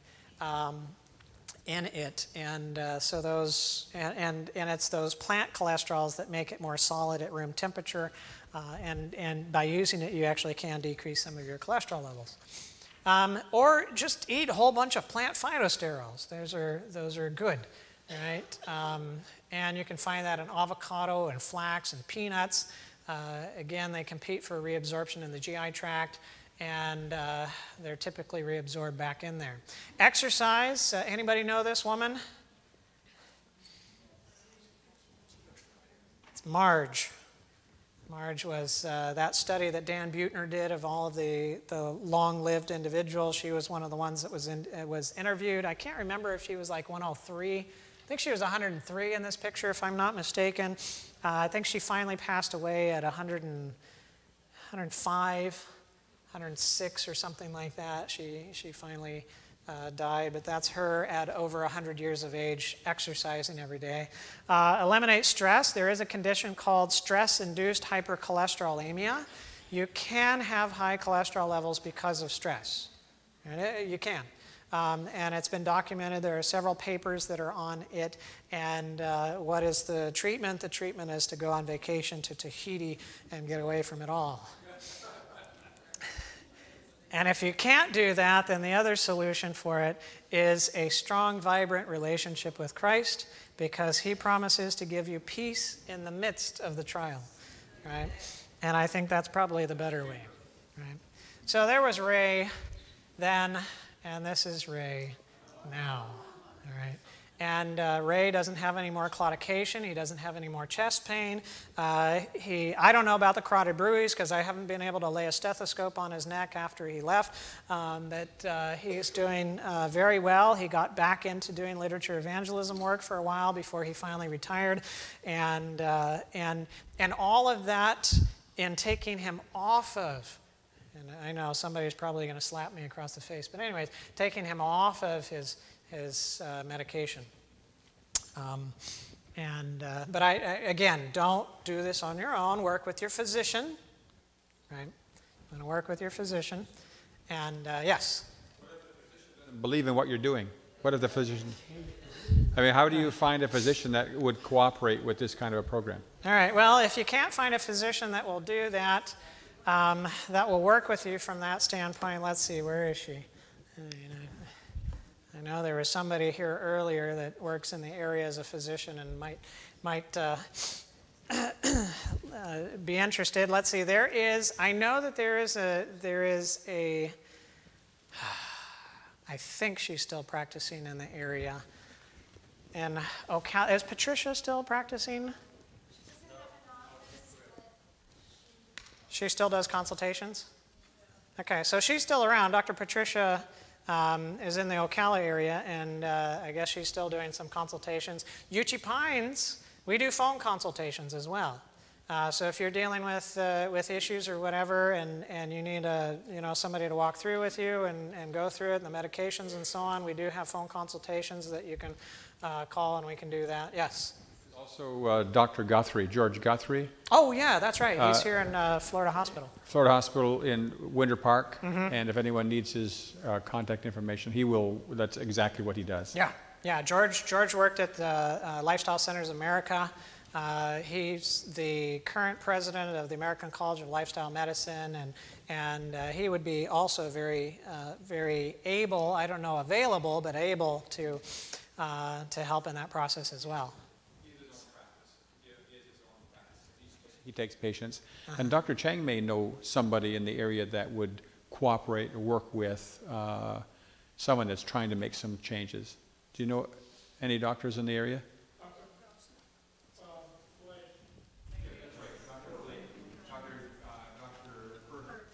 Dr. Perth Blake. Okay. He would be willing, to work with somebody as well. And he's right here in Tavares. Good. Yeah. Mm-hmm. Good. Good. It's good to have those, to know that there's those resources. Yes? What about eggs? Eggs, about 220 milligrams of cholesterol per medium-sized egg. And so they're a really high cholesterol source. And the other problem with eggs is they're a high source in choline, but the Egg Board has been promoting that. Whoa, they're high in choline.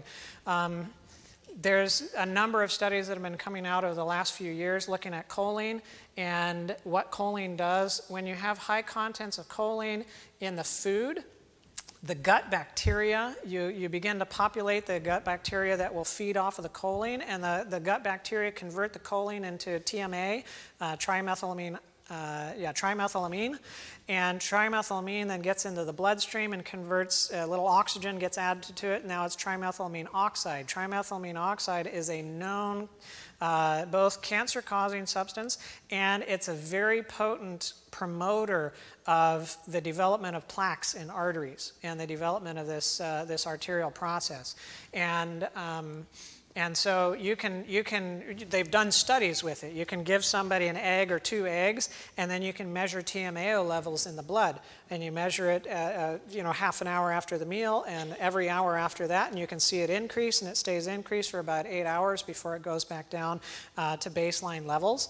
With that, you can also get it not just from choline, but also from carnitine. Carnitine, which you have high amounts of in meats like steak and so on. Interestingly enough, they've done studies with vegans, and they'll give vegans a couple eggs or a steak. I don't know who signs up for the study, but anyways, they pay them, and so they do it. And so they give them that, and no TMAO development. And so they were scratching their heads for a while and wondering why that was the case. Well, they found out that if you eat a completely plant-based diet, you eliminate those types of bacteria that convert the choline or the carnitine into TMAO, and so they're not there anymore. So when you eat it, you don't have that. But when you start eating it on a periodic basis, like once a week or more, then you actually start to colonize the gut with those bacteria, and then they start converting it into the TMAO. Egg beaters? Yeah, well, that's like processing your eggs before you eat them. You showed something when you first started. You showed different pictures of meats, and you were pointing out which ones not to eat. Which type of meat can you eat as a person?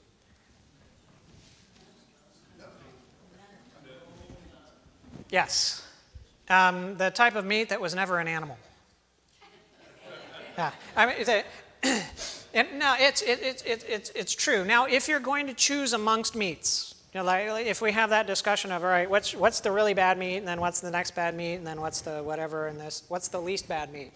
The most bad meat is your processed meats, right? So like your sausages and your hot dogs and so on and so forth.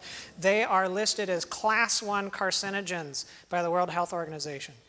So they are up there with asbestos and tobacco smoke and so on as far as their ability, the strength of evidence behind them for their ability to cause cancer. Right behind that is red meat. All right, so red meat is right behind that, which is basically eating the muscle of the animal. And so red meats are right behind that. It's a 2A recommendation. So it's not all the way up there as a 1 recommendation, class 1. It's 2A. So it's just a bump lower than that. And we think that if we get a few more years of studies behind it, that one will probably be listed as a class A carcinogen as well. Now you go down to what you would call your white meats. And so you have, turkey and chicken, your poultries and whatever. Well, you actually have higher cholesterol content typically in your chicken than you do in your beef. And that's even if it's skinless chicken. And then you go on to then seafood, which is not necessarily so good, your fish. All right? If you're going to choose a meat, and you're going to continue eating some kind of flesh food, then the one that has the least negative effects associated with it would be fish, right? Typically your smaller fish, because there's less bioaccumulation. What's biomagnification? What's bioaccumulation or biomagnification? Well, you have some kind of toxin, let's say mercury, because that's a common one, or PCBs. It gets into the water system, it gets eaten up by the small little plants. Now you have krill that comes along and eat that. They're really small. Then you have small fish that come along and eat the krill. Well, each one that eats the next one, it gets accumulated, and so it has sometimes 10 times the amount in the next level of animal that eats it. So then you have a medium-sized fish that eats that, and then you have a larger fish that eats that, and then you have this huge mackerel or huge tuna that comes along and eats that.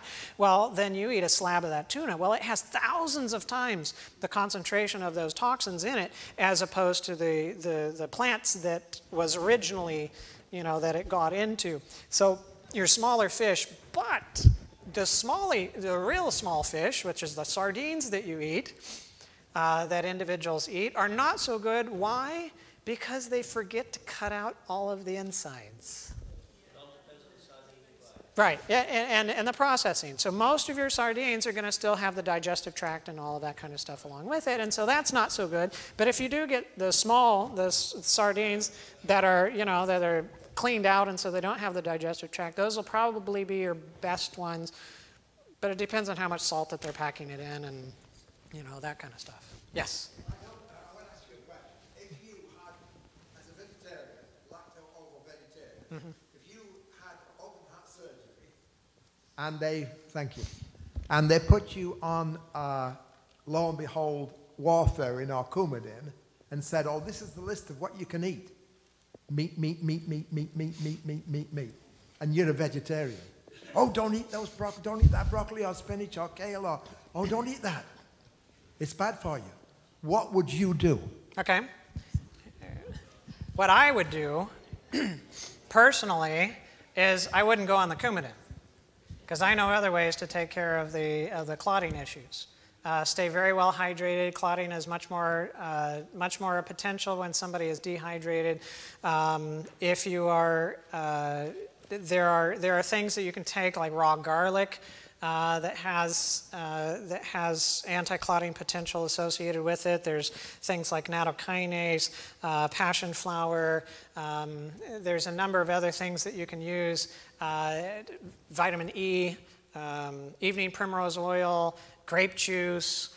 In fact, I have used those with some individuals, and it's been so potent that they've developed petechia, which is they start getting little blue spots of blood underneath the skin because they got too thin on the natural products, and so we had to back them off of those. But if you're worried about coming off of the Coumadin, the other thing that you can do, again, working with your Coumadin clinic or the doctor that you're working with, is incorporate all those greens into your diet, but make sure that you have a similar amount of those greens each meal each day.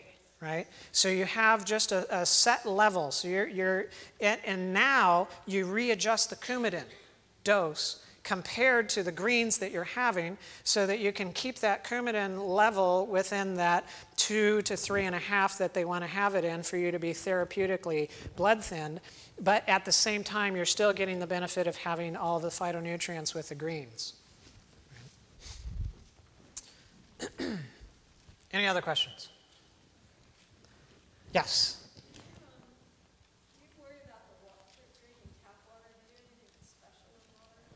Do we do anything with water? Am I worried about drinking tap water? It depends on where I am as to whether I worry about drinking tap water. I hate drinking tap water down here because it smells like rotten eggs. It's a high sulfur content. Now, not necessarily that the sulfur itself is really bad for us. I just don't like the smell of it. I am concerned about it some, and depending on what kind of pipes and other things that you have coming in and what things are in the water. I have had patients that have come in with copper poisoning. Why? Because they've had copper pipes and then they've had copper leached into the water, and then they had copper poisoning associated with it. You can have aluminum, you can have mercury, you can have other types of things that you can get from the water content.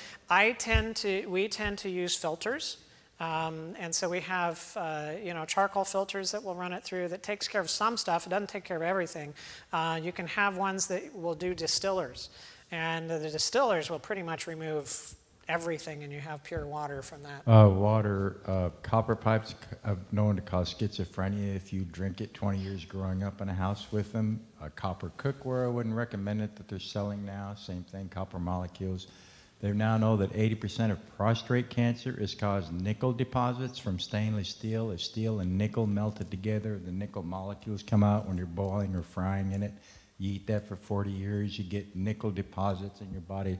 Most diseases, not most, but a lot of them are caused by heavy metal poisoning. Galvanized pipes, which most America has for water supply, rust after 5 years. Cadmium comes out of the galvanized, and it's part of the process of making it. That causes a high cancer problem. Cancer is exploding all over America. It's mostly from all these heavy metals we're getting. Always, use a Brita water filter if you're drinking city water. The charcoal takes out most of that stuff. Yeah. It's about the only thing you can do, unless you're on a well, PVC pipe, once it's flushed out after a couple weeks, apparently seems to be okay. I haven't heard anything about it. Yeah, I haven't heard of any problems with PVC. But water is an issue. Yeah, and I agree that that heavy metals is an underappreciated concern. Yes? I was told that too much distilled water is not good All right, so there's a question about distilled water and whether too much distilled water is not good either. The answer is I have not seen any significant research indicating that that's the case. Where you find that concern is in the manufacturers of alkaline water systems. And they don't want you to use distilled water. Why? Because if you use distilled water, their system won't work. Because it can only work if there are impurities in the water. It can only work if there are ions that are in there, heavy metals or iron or other types of things like that. And then under an electrical current, those can be separated into positive, negative charges, and you can send one off one way, the other off the other way, and you can have alkalinized water. But if you just use distilled water, it won't work. And so they're the ones that have promoted this idea that distilled water is not good for an individual. Yes? How much red yeast rice would you advise to be used to help to control the cholesterol? I would use it as a part of your meals, and I would probably include maybe, a half a cup 3 or 4 times a day. 3 or 4 times a week. Of the cooked. All right. I'm going to take some questions a little bit later. I'm going to get through Reggie's story because we're going to cover high blood pressure, and I think people want to get through high blood pressure because we have a lot of problems with that across America. So he came to us with high blood pressure. He also had stage 4 chronic kidney disease. And so his kidney function was really poor. I think he had a creatinine of 2.5 or something like that, which is really not good. He was overweight, and so we worked with Reggie with a number of different things. What can you do to decrease your blood pressure? Well, first of all, you can fast. Fasting actually does significantly reduce the blood pressure. We'll find individuals, whether we keep them on their blood pressure medication or not, we'll tend to find their blood pressure levels drop fairly significantly, even over just 3 days of fasting. In fact, one of the guests that I worked with, he noticed about his wasn't so dramatic, but it was very interesting because about every day he lost about 5 to 10 points on his systolic blood pressure. And so he asked if he could continue fasting, and he continued fasting for almost 10 days. And each day it kept dropping lower and lower. And he started off in the upper 180s over around 100 to 110, and he ended up in the 120s over 60s after about 10 days of fasting. Now, when he started eating, he fluctuated around the 120s to 140s, and we had to work with him on that. But fasting is actually a way of decreasing blood pressure relatively quickly. But again, if you're on diabetes medication, blood pressure medication, and other things like that, if you can hold it till we're at the end of this section, and we'll get to that, then that will be helpful.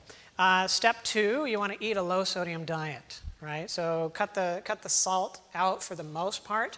The recommendations are about 1,500 milligrams of sodium or less a day. That is about 2/3 of a teaspoon or less sodium content a day. And that's in all the foods that you eat. All right, and so the things that are going to be high offenders, all right, down here, this is the list of the highest offenders in America. All right, pizza is almost the biggest source of sodium in the diet because of all of the sodium that's in the cheese and everything. Breads actually are the number one. Breads are the number one source of sodium in the American diet. Soups are really high. Sandwich meats are pretty high. Cheese itself is pretty high, but also all of these crinkly things that have salts added to them, they tend to be pretty high in salt. And then people don't usually think of it, but meat in and of itself is pretty high in sodium. It's the major electrolyte that's inside the cells of the meat. And there's no way of having tasty meat and getting rid of the sodium at the same time. Number 3, you want to maintain a high potassium to sodium ratio. Now, if you have kidney failure, you don't. Okay, if you have kidney failure, you don't want to have high potassium because the kidneys have problems processing the potassium. And so this is for somebody just with high blood pressure, but not with kidney failure. Okay. You want to have a high potassium to sodium ratio. That includes things like nuts and seeds. They have a lot of potassium. They have very little sodium unless you get the salted nuts, right? Legumes, Of all of the ones that I looked up the research for, soy is the best as far as its sodium to potassium ratio.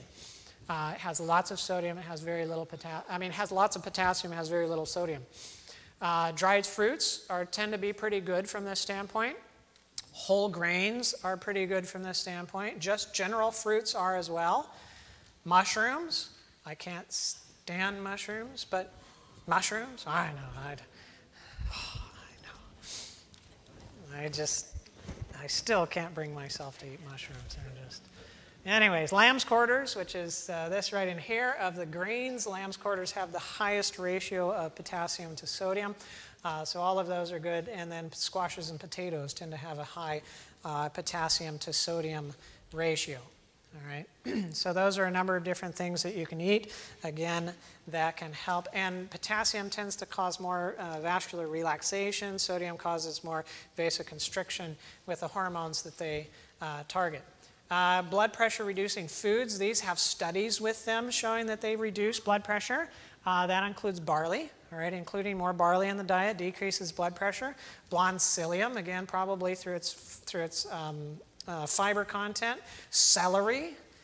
Celery has been shown as well. We'll give individuals celery when they come and they have high blood pressure. Flaxseed.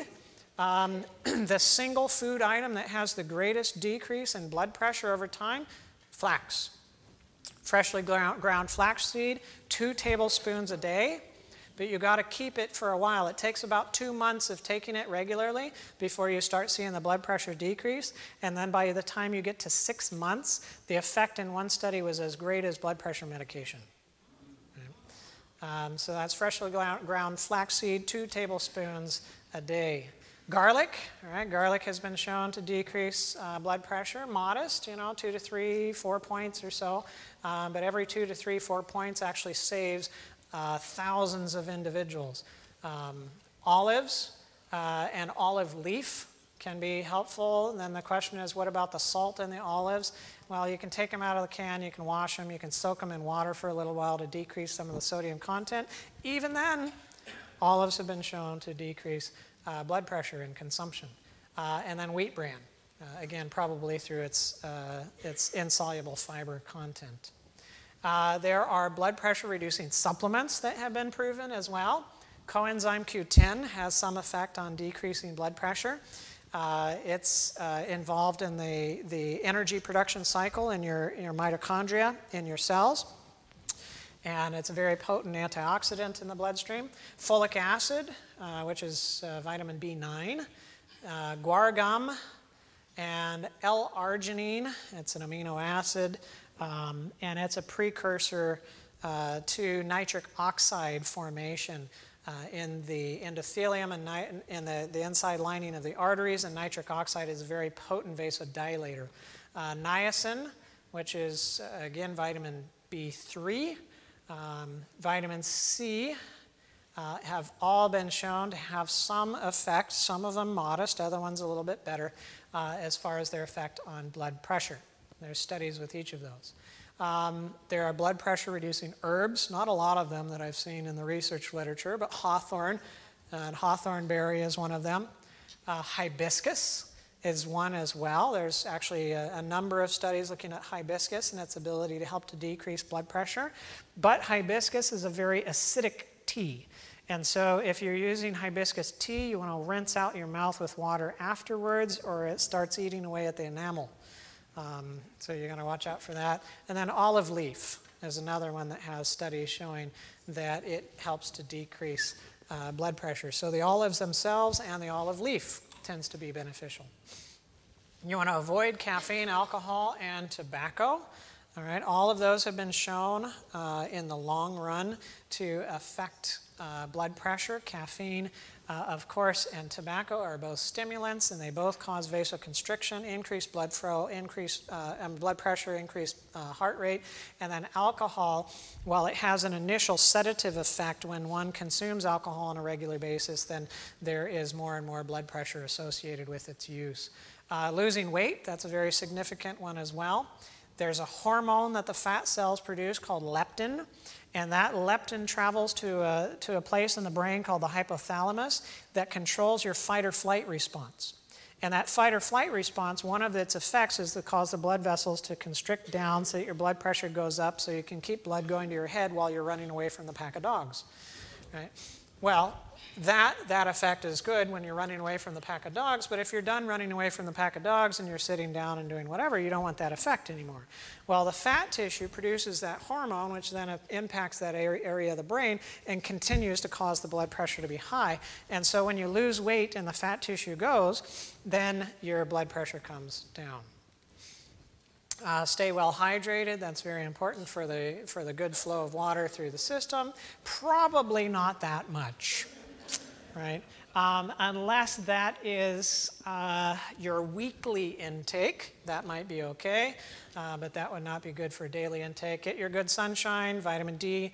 Low vitamin D levels has been shown to be associated with cardiovascular disease, high blood pressure as well. Sleep deprivation. When we have somebody and they've been having blood pressures in this range, and then we find blood pressures up by 10 or 15 or 20 points the next morning, my first question is, how did you sleep last night? Yeah, and usually they're like, oh, I had a horrible night of sleep, or whatever. Okay, well, that's why your blood pressure's up. You didn't sleep well, right? So that contributes. Another thing that you can do is what's called 4-7-9 breathing. What is that? You take in a deep breath for a count of 4. So hold, out,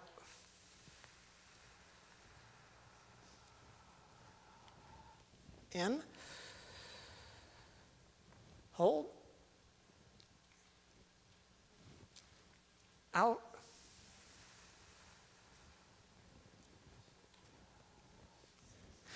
and you do that repetitively about 10 times in a row, all right, about 10 times in a row, and that can drop your blood pressure anywhere between 5 and 20 points in a minute. And all it takes is about a minute, and it can drop your blood pressure about anywhere between about 5 and 20 points in a single minute. It's a very rapid way of getting the blood pressure down in times of higher blood pressure. I want to go back to the sunshine. I forgot this point. We are talking about blood pressure. If you have high blood pressure, one of the significant things you can do is just go sunbathe. You'd be amazed what would happen with your blood pressure. We've seen 40-point drops in blood pressure in just 20 minutes of somebody just going and sunbathing. Right? Getting exposed to the sun, that nice warmth that you get from that, vasodilation, and so on, you can see a significant drop. And sometimes you can go out there every 5 minutes and just measure the blood pressure, and you can see it coming down just in sunbathing. And then you want to reduce your environmental noise. If you have children, put them on strike. Quarantine them or something else. There are studies that show that if you are on the noisy side of the house, like the house is on a thoroughfare, and you've got bedrooms on the street side and you have bedrooms on the back side, those that sleep in the bedrooms on the back side have lower blood pressures, and those that sleep in the bedrooms on the front side next to the road, they have higher blood pressures. So environmental noise does have an effect on blood pressure. And then you can do some hydrotherapy treatments like a hot foot bath.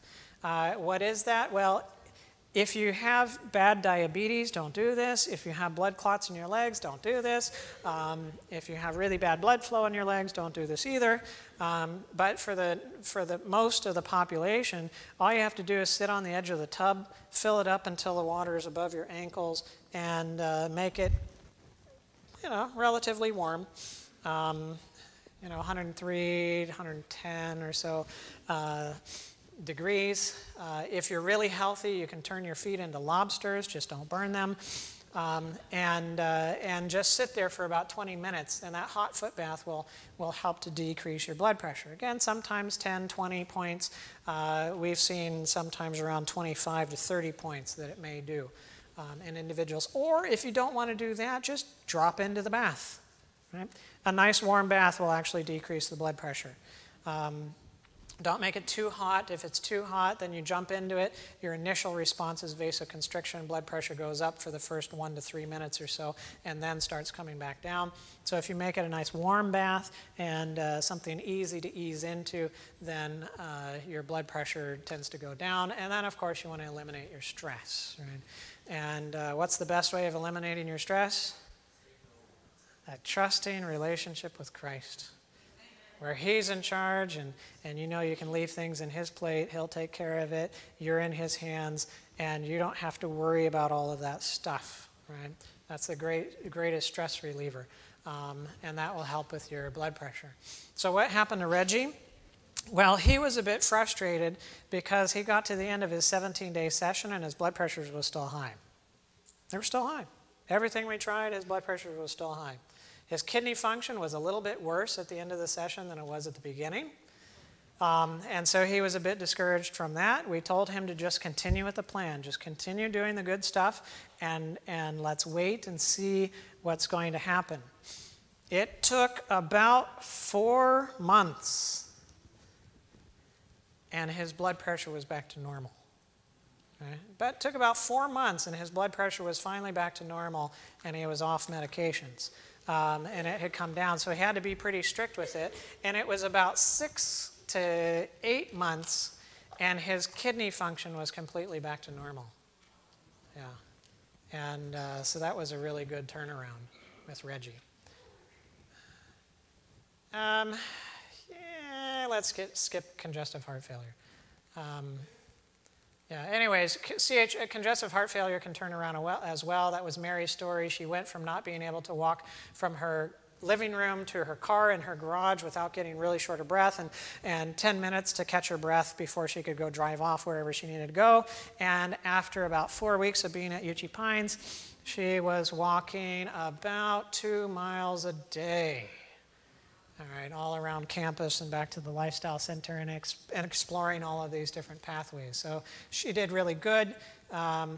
She lost 30 pounds in 6 weeks. Her blood sugars came back to normal. Blood pressure was under control. No medications, getting her life back under control.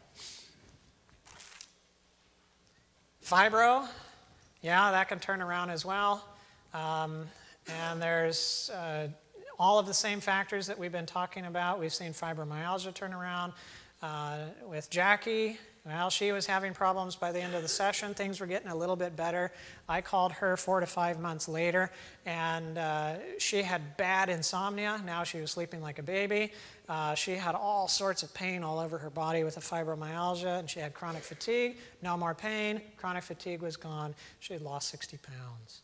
She was just ecstatic about what was going on. Cancer, I do want to hit this because it's a big one. And Lillian, she came to us, I won't tell you when. Anyway, she noticed that she had some lymph nodes that were swollen, especially right up in this area. That's usually not a good sign when they're right up here above the clavicle. And she's had some swollen lymph nodes, she was feeling fatigued, she had some kind of pains in her body, and so she went to check it out, and her doctor told her that she had lymphoma. They did some additional studies and confirmed that she did indeed have lymphoma, and they gave her about a year to live based upon the diagnosis that she had and everything that they could figure out. And so Lillian ended up coming to us. We put her on a strict plant-based diet, all right, no processed foods, no animal foods, and so on. We had her exercising on a daily basis, getting her sunshine, doing hydrotherapy. For cancer, we usually use hyperthermia baths. There's a number of studies showing that if you increase the temperature in the context of cancer, the cancer cells are not as heat stable. They don't have as good heat shock proteins, and so they're more susceptible to damage with high temperatures. And so we'll basically put you in a tub and make you have a fever. Push your temperature up to 102, 103, sometimes 104. Europe, they're really extreme. They'll do 107.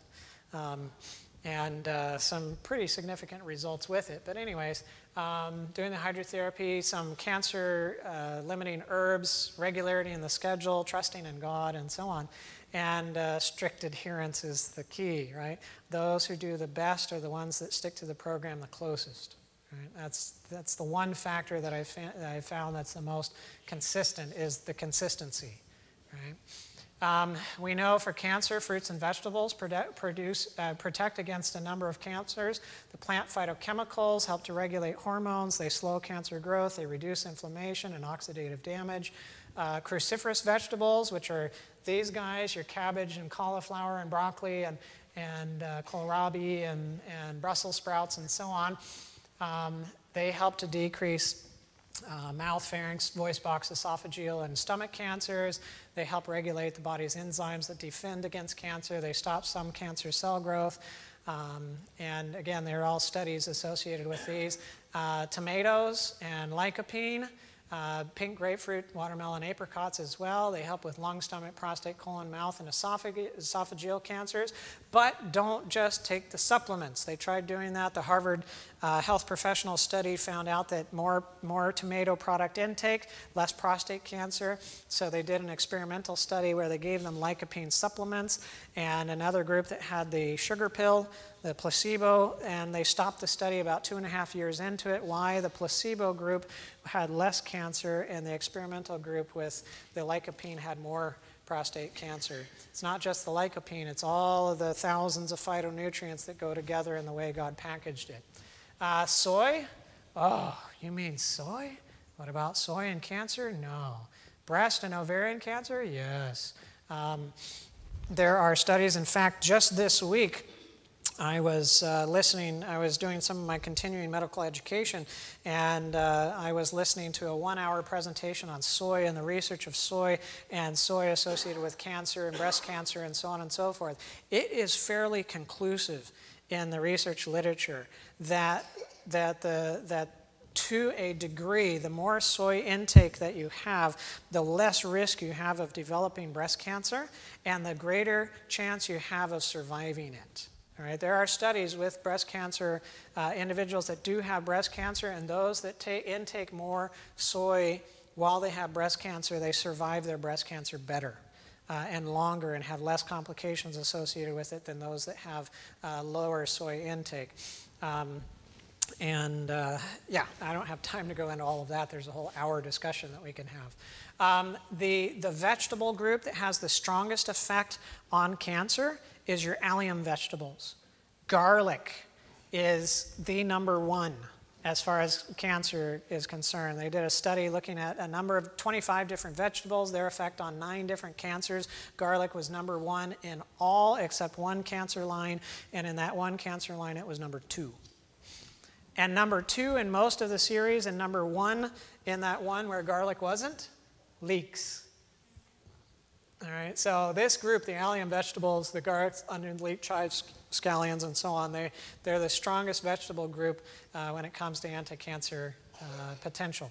They have allyl sulfides, flavonoids, quercetin in there. They help to inhibit mutation that happens in the genes. It modifies enzyme activities, inhibits DNA adduct formation, so adding additional things to the DNA that shouldn't be there.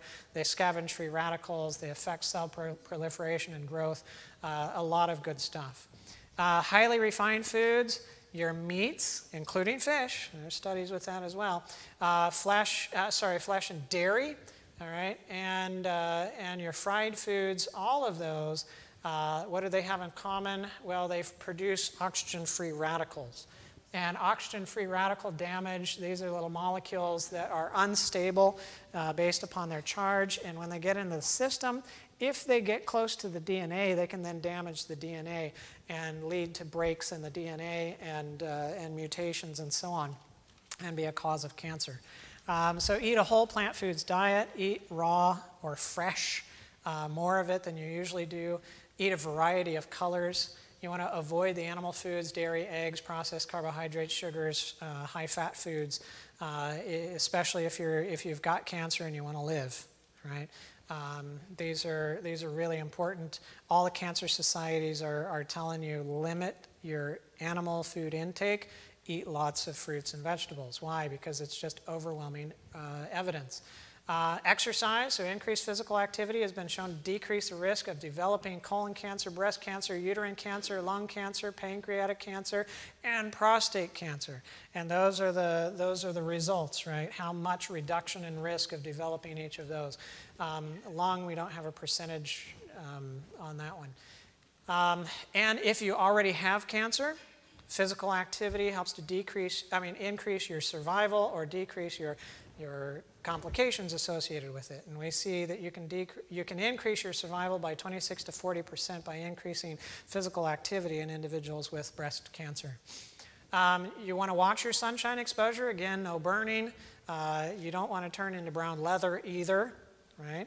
But we do want to get our smart sun exposure, and that can help decrease the vitamin D deficiency, and that can help to keep you from having so much cancer from so many other different types of cancers because of low vitamin D.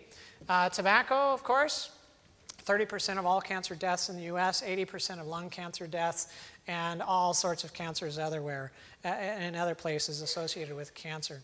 And leukemia so far. Alcohol, all types of alcohol, and they are associated with head, neck, liver, esophagus, breast, colon, rectum, stomach cancers. You've got toxins like acetaldehydes, aflatoxins, asbestos, azathioprine, benzenes, cadmium, coal, and so on. And I should have updated this list because these are all level 1s, and I didn't put in there processed meats. Processed meats are now a level 1 carcinogen. Now, what are some herbs that you can take that help to fight cancer? There are a number of studies looking at sweet wormwood. Don't get mistaken, it is not sweet. It may be called sweet wormwood, but don't expect it to be sweet. It is bitter. But there are a number of studies looking at sweet wormwood and its effect on multiple different strains of cancer. Turmeric, also, there are a number of studies looking at turmeric and its impact upon cancer. Red clover as well has also been shown to be beneficial. Black cumin seed.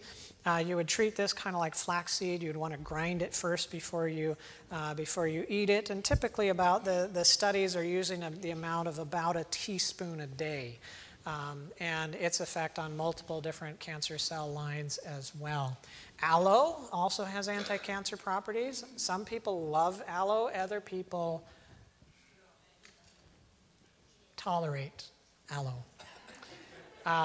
But some people really want to live, and so they'll put up with the aloe taste and kind of get used to it and go on from there. And shiitake, maitake mushrooms, there are studies showing that higher intakes of shiitake and maitake helps to decrease cancer risk or increase survival. And then there are what we talked about, the fever baths, where you can boil people, not really boil them, but you increase the temperature, cause an artificial fever, and the effects of that artificial fever on cancer, a number of different ways, on its genetic potential, on its ability to spread to different parts of the body, and its growth and causing it to die, and so on. And there's a number of studies that are showing those effects of the hyperthermia on cancer. And then, of course, prayer. Prayer is very good. There is only one healer that's out there. These are all different modalities that the healer has put in place, but he's the one that heals, and so we must come to him and seek him for our healing. 22 years later, no lymphoma. I didn't know Lillian when she came to UG Pines the first time. I met her on one of my trips and traveling, and I ran into her, and she told me her story of when she'd come to UG Pines and how she was cancer-free. And I don't have time for Michelle, but Michelle's was a psychosocial one. She's got cancer as well, ovarian cancer, and how her attitude and response to family and family stressors, it's really interesting, because with her, you can see her cancer markers go up when the family situations, when she's back into the stinking thinking and the family chaos that's going on. And then when she gets over that and she gets into the right frame of mind and she's trusting the Lord and he's taking care of things, then you see her cancer markers come down. And then when she gets back into that thinking pattern, the cancer markers go up. She's a very interesting study in showing how mental issues can impact cancer growth. And I'll end on this one thing, and then we'll pray, and then whoever has questions can stay afterwards to ask the questions, and those that want to run away can run away. When it comes to cancer and when it comes to thoughts and thinking, there are studies, very interesting studies that are coming out now that show that if you change the electrical signal that's being sent down a nerve that's in the center of wherever that cancer is, you can change how the cancer behaves. You can change whether it spreads, you can change how fast it grows, and so on and so forth. Why? Just by changing the signal of the electrical signal that's being sent down that nerve, and then the neurohormones, the neurotransmitters that are being released in the area, and that can modify the growth of the tumor. And so there's more research looking into that and how they can identify which nerves are at the center of the tumor, and how do they need to modify it so that it modifies the growth in the right direction, not the wrong direction, and so on and so forth. But how do we control that signal that's being sent to the center of the tumor on a regular basis?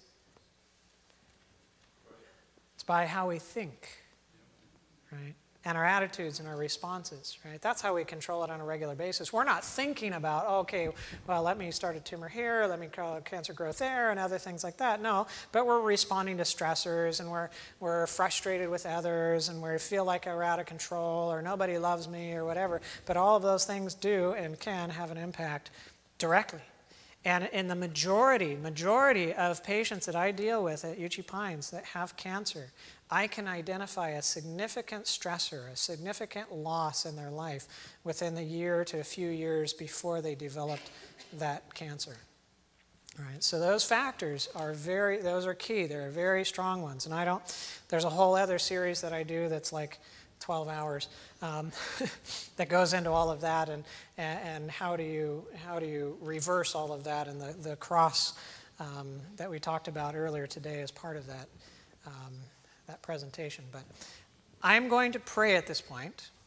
We will, I think, officially close. You can have whatever remarks that you need to, and then I will stick back for questions, right? So that we can let those who want to run away, and we can go from there. So let me pray. Dear Heavenly Father, we thank you for your good mercies to us. You are a wonderful Savior, and we thank you.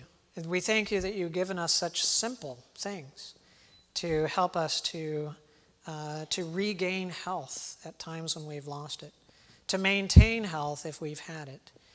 And Lord, these things are so potent, so powerful. They don't seem like it. It's food. It's walking, sunshine, fresh air.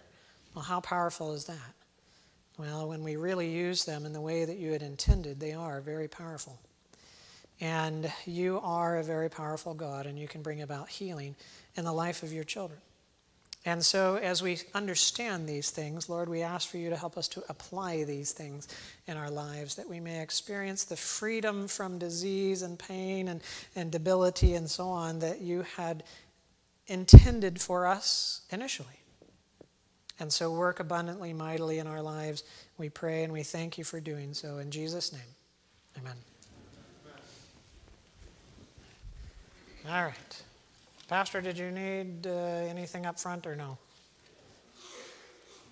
No. All right. Questions?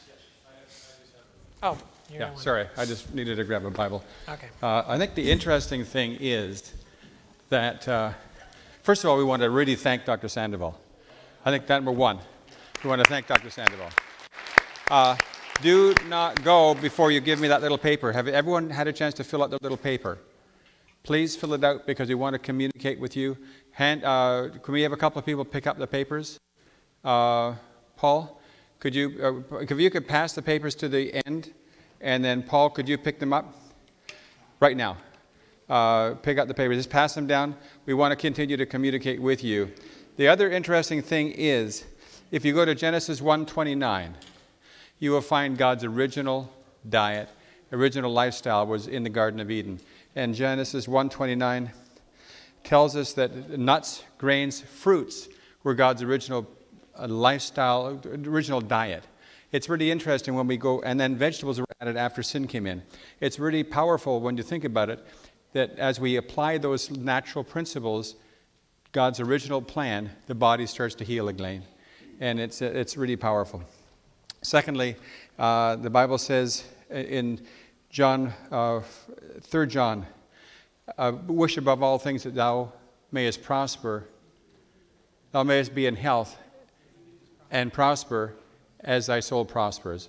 So God wants us to be in health, and he wants us to prosper, and he wants our soul to prosper. So today, if you want to go online, you can watch this morning's presentation on the cross. Was powerful. If you didn't see it, you need to watch that. And then you've got this whole seminar online as well, umatilasda.com. You can go there and you can watch this. Now, the other question is, are any of your other seminars available online? Yes. Uchi Pines has a YouTube channel, and so if you go to any search engine, Google, Yahoo, whatever, and you just type in Uchi Pines, UCHEE, and YouTube, OUTUBE, it will take you to our YouTube channel. On there are probably, I don't know what we have now, probably 120 different videos of various different presentations that are there. The series that I was mentioning, Getting to the Mind and its effect on the body, is called The Law of Life, and that is there. It's a 7-part series, and then there are conferences that we have had, and the presentations from the conferences are there. It's all free, so you can access it and watch it. It's nice to watch online, but wouldn't you like to have Dr. Sandoval come back sometime? Okay. Awesome. Okay. Now, so questions now. Okay, how much does it cost to go 17 days to Uchi Pines? The base rate for 17 days is $5,000, right? And that's for the blood work and physician visits and all of basically everything. We don't take insurance. What we do is we put an itemized statement together, and then you submit that to insurance, and it's variable as to how much the insurance will send back. Yeah. Does this include accommodation? Yes. Yeah, it includes everything. Mm-hmm. Mm-hmm.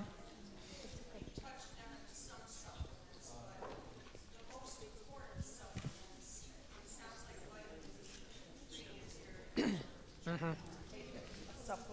Yeah, to take a supplement of vitamin D3, and how much do you suggest a day? Okay. Yeah, the two supplements that I think are the most important are B12 and D3. All right, so B12 and D3 are the two most important supplements. That tends to be what most Americans are deficient on. You will find meat eaters that are sufficient in B12, and you'll find, completely plant-based that are deficient in B12 as well.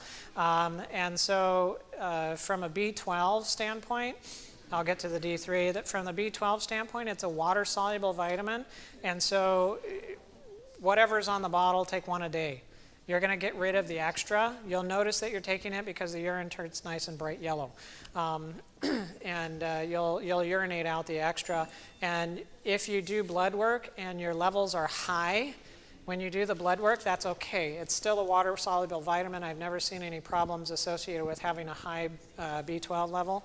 Alternatively, you could take a B complex, which contains B12, but it also has folate and niacin and pyridoxine and some of the other B vitamins. And that might be better because we do tend to be deficient in some of the other B vitamins that impact homocysteine and homocysteine levels. And homocysteine is associated with cardiovascular disease, dementia, and something else that I can't remember because I have dementia, right? So the B complex has the 3 B vitamins that are associated with homocysteine's metabolism, whereas a B12 only has 1, because B12 is one of them. The vitamin D, the D3, if you're taking a vitamin D supplement and you're taking D2, D2 supplements tend to drive up D2 levels, but drive down D3 levels, and D3 is the active hormone that you actually need to have. So you should be taking a vitamin D3. If it matters to you, there are plant-based vitamin D3s that you can get now. They're harvesting it from lichen. And the D3, how much do you need to have? I would like to have a blood level first to know. Vitamin D3, vitamin D is a fat-soluble vitamin. A, D, E, and K are fat-soluble vitamins, so you can overdose on them. And the individuals that I have seen that have overdosed on vitamin D are individuals that are female, that are short, and that are skinny. All right, so short, small, skinny females. Why? Because it's fat-soluble and they don't have much fat to put it in. And so the blood levels go up, and then they end up with a toxic level. And they may be taking anywhere from 2,000 to 5,000 international units a day. Now, a normal American, which tends to be overweight or obese, can handle about 2,000, 2,500 international units of vitamin D3 on a daily basis and do just fine. In fact, some of us can handle 5,000 on a daily basis and do just fine. But again, I would prefer following vitamin D3 levels on a 6-month basis if we're just getting into it to make sure that it's not too high or too low on whatever dose an individual has. And vitamin D3 is only absorbed in the presence of fats. And so if you're taking the D3 like with a raw salad, you're not going to have a lot of absorption of the D3. So you will need to have some kind of nuts or something else along with it to help in the absorption of the D3. All right, thank you. Let me ask a question. If people did want to talk to you by phone, what number would they call? They would call Uchipine's main number, which is 334. You have some flyers out here too. Yeah, the flyers out there have all have the number, but it's 334-855-4764.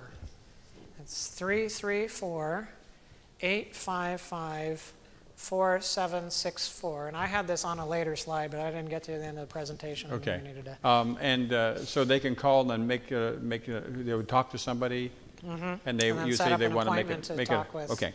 Yeah. Very good. And secondly, if you have a question, put up your hand. The microphone will come to you. There's one here, and then we'll get to you. But don't forget, just keep your hand up I will at the end of the microphone. question.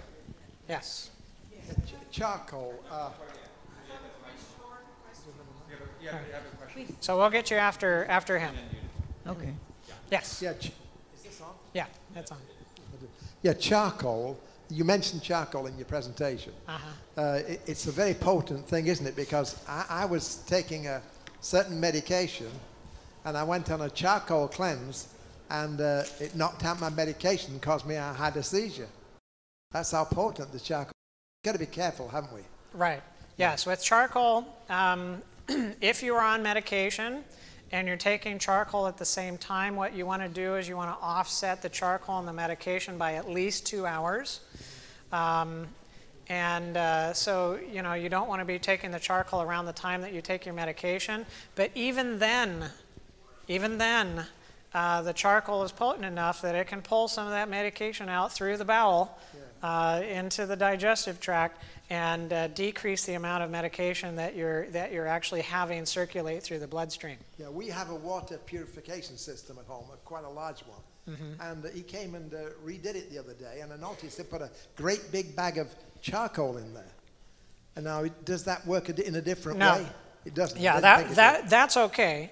That won't cause a problem with your medication because what you're getting is the water that came through the charcoal. You're not getting the charcoal itself. Yeah. If you were turning that on and it was, the black, you had the black stream coming out of there, then yes, that could affect your medication. Yes, thank you. All right. Yes. When you started talking about Reggie, you mentioned fasting for 10 days. How safe is fasting for more than a day? And would you have water or fruit juice in between, or it would be just no water, no Right. The fasting that I'm talking about is usually is a complete fast, and so it's water or non-calorie containing herbal teas. that can go along with that. So, you know, you don't have lemon juice in it, you don't put sweeteners in it or whatever, it's just an herbal tea or water, and you have no calorie intake from that standpoint. That's a really good question about the safety, because some individuals have problems with the kidneys and maintaining enough sodium content when somebody is doing a water fast. And so on a water fast, if it continues long enough, you can actually drive sodium levels down, and you can make somebody hyponatremic, and then you can have weakness and fatigue and confusion and all sorts of stuff that goes on associated with it. And so if you are continuing a water fast any longer than about 3 days, then I would recommend adding about a half a teaspoon of salt in with the water that you're drinking through the day so that you can maintain that sodium level. Most of the other electrolytes, I haven't seen much of a significant issue with those, but sodium definitely is one that you can have problems with. And we usually don't fast individuals longer than 3 days. It's usually less than that, but in his situation, he was relatively physically fit, and after 3 days he saw his blood pressures were coming down, and so he came to us and he says, "Can I fast longer?" We said, "Sure." All right. And so we monitor them every day, do blood pressures, do blood sugars, and so on. And we haven't seen anybody, we have seen really low blood sugars on individuals off of medication, like in the 30s. But the individuals that were in the 30s were either had very little symptoms associated with it, or they weren't symptomatic at all. We've never had anybody have any significant hypoglycemic episode or crisis when doing a complete fast if they're off the medication. Okay. You do have problems if you're on the medication. My next question is about soy. For many people, especially women, and men too, they said it raises the estrogen. The estrogen level, or it raises the male hormone. Testosterone. Is it safe to take a lot of soy? Yes. The level that you don't want to get past is about 42 cups of soy for the day. Okay. That's about that's where you start having some negative effects associated with too much soy consumption. The issue with the estrogens, the genistein is one of the major phytoestrogens in soy, and what they have found in the last couple of years is that there's not just an estrogen receptor. There are two estrogen receptors. There's the alpha and the beta. And the alpha receptor is the one that's associated with breast cancer growth, breast growth under the influence of estrogen, and then with ovaries and uterus and so on. The beta receptor tends to have the opposite response associated with it. And what they've found is that soy predominantly stimulates the beta receptors, and so it tends to have the opposite response. Yeah. Yeah. And then the third question is, usually they say it's better to walk in the sun from like 8 to 11, but after that the rays, you know what I'm Skin cancer. Yes, the ultraviolet rays get higher. But you mentioned walking at noon. Right. Yeah, that is that the dermatologists are worried about you developing skin cancer. And if you get your sunlight exposure early in the day or late in the evening, you're less likely to develop skin cancer, because the ultraviolet rays are going to be less, more of it's going to be filtered out through the atmosphere as it's coming through the atmosphere at an angle. If it's coming directly through, then it has less distance before it gets to you, so less of it gets filtered, more of it gets to you. But it's exactly those ultraviolet rays that are responsible for converting cholesterol into the vitamin D precursor that you need in order to form vitamin D. So from the formation of vitamin D standpoint, it's actually better to be midday, full sun, summer. You actually produce more vitamin D in any given time at those times. And the studies show that if you had good vitamin D levels, you're 100 times less at risk for dying from all sorts of causes than if you had low vitamin D levels because you avoided the sun exposure. How long should you walk in the sun? How? At noon. How much time should you be exposed to that direct sun at noon? Well, it depends on your skin color, right? And so for your standpoint, and how much of the skin is exposed as well. You know, tank top versus long sleeves is going to be a big difference from that standpoint. What you should be looking at is you should be looking at some kind of sunbathing, not just walking, but sunbathing, where either your legs are out and you've got a good portion of the legs that are exposed, and then arms that are perpendicular to the sun that's coming down, or even laying down and getting some more of the skin that's exposed. And with your skin complexion, you should be looking at somewhere around 20-30 minutes for the day. Thank you. Yes. Yes. I have 3 relatives that are on metformin. And it makes Metformin. them very, very sick, and they're on metformin. It makes them very sick, and they want to get off of it. Is there any natural thing that they could use as a supplement? Not a supplement that I know of that can get somebody off of metformin, but it's very easy, really, to get somebody off of metformin, but it's a whole lifestyle program. All the stuff that I was talking about with diabetes, getting on a whole foods, plant-based diet with high fiber, cutting out the fried foods, cutting out all the extra fats and the animal products, eating 2 meals a day, no snacking in between, cutting out the supper meal, walking after meals, and so on. All of those are components that, and we get people off of metformin all the time, and it's hardly ever a session that we have somebody that isn't there with diabetes and on metformin. And so metformin isn't a question. I can get you off of metformin and your relatives off of metformin just with a significant lifestyle change. The question that I don't know is if you're on insulin, can I get you off of insulin? And for some individuals, it's yes, we can. Other individuals, it's no, we can't. It just depends on how much of the pancreas function is still there and viable after all the damage that has happened through the diabetes and the lipotoxicity and everything from the years of having the diabetes. They tell them to eat the 4 meals a day and the snacks and everything, where you're going back to 2 meals a day. Right, and the reason that they're saying that is to avoid those low blood sugar levels because of the medication. And what we do is we take you off the medication, we take you off of the extra meals, we put you on a whole foods program and exercise and so on, and it can reverse. And they can do it at home.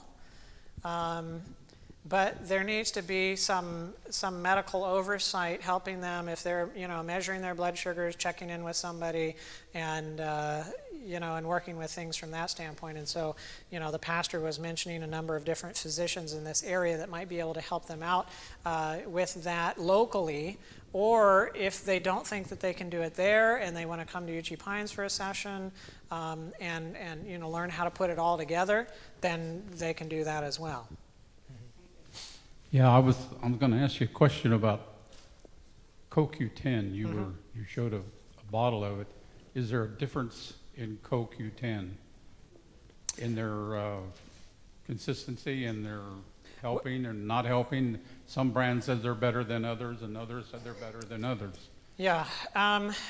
Well, there is only one CoQ10. There's not like CoQ10A, CoQ10B, CoQ10C that we're aware of. There's only one CoQ10. And so taking CoQ10 does have its benefits. The question then comes, can you trust the supplement company that's making the CoQ10? And the answer to that is, I don't know.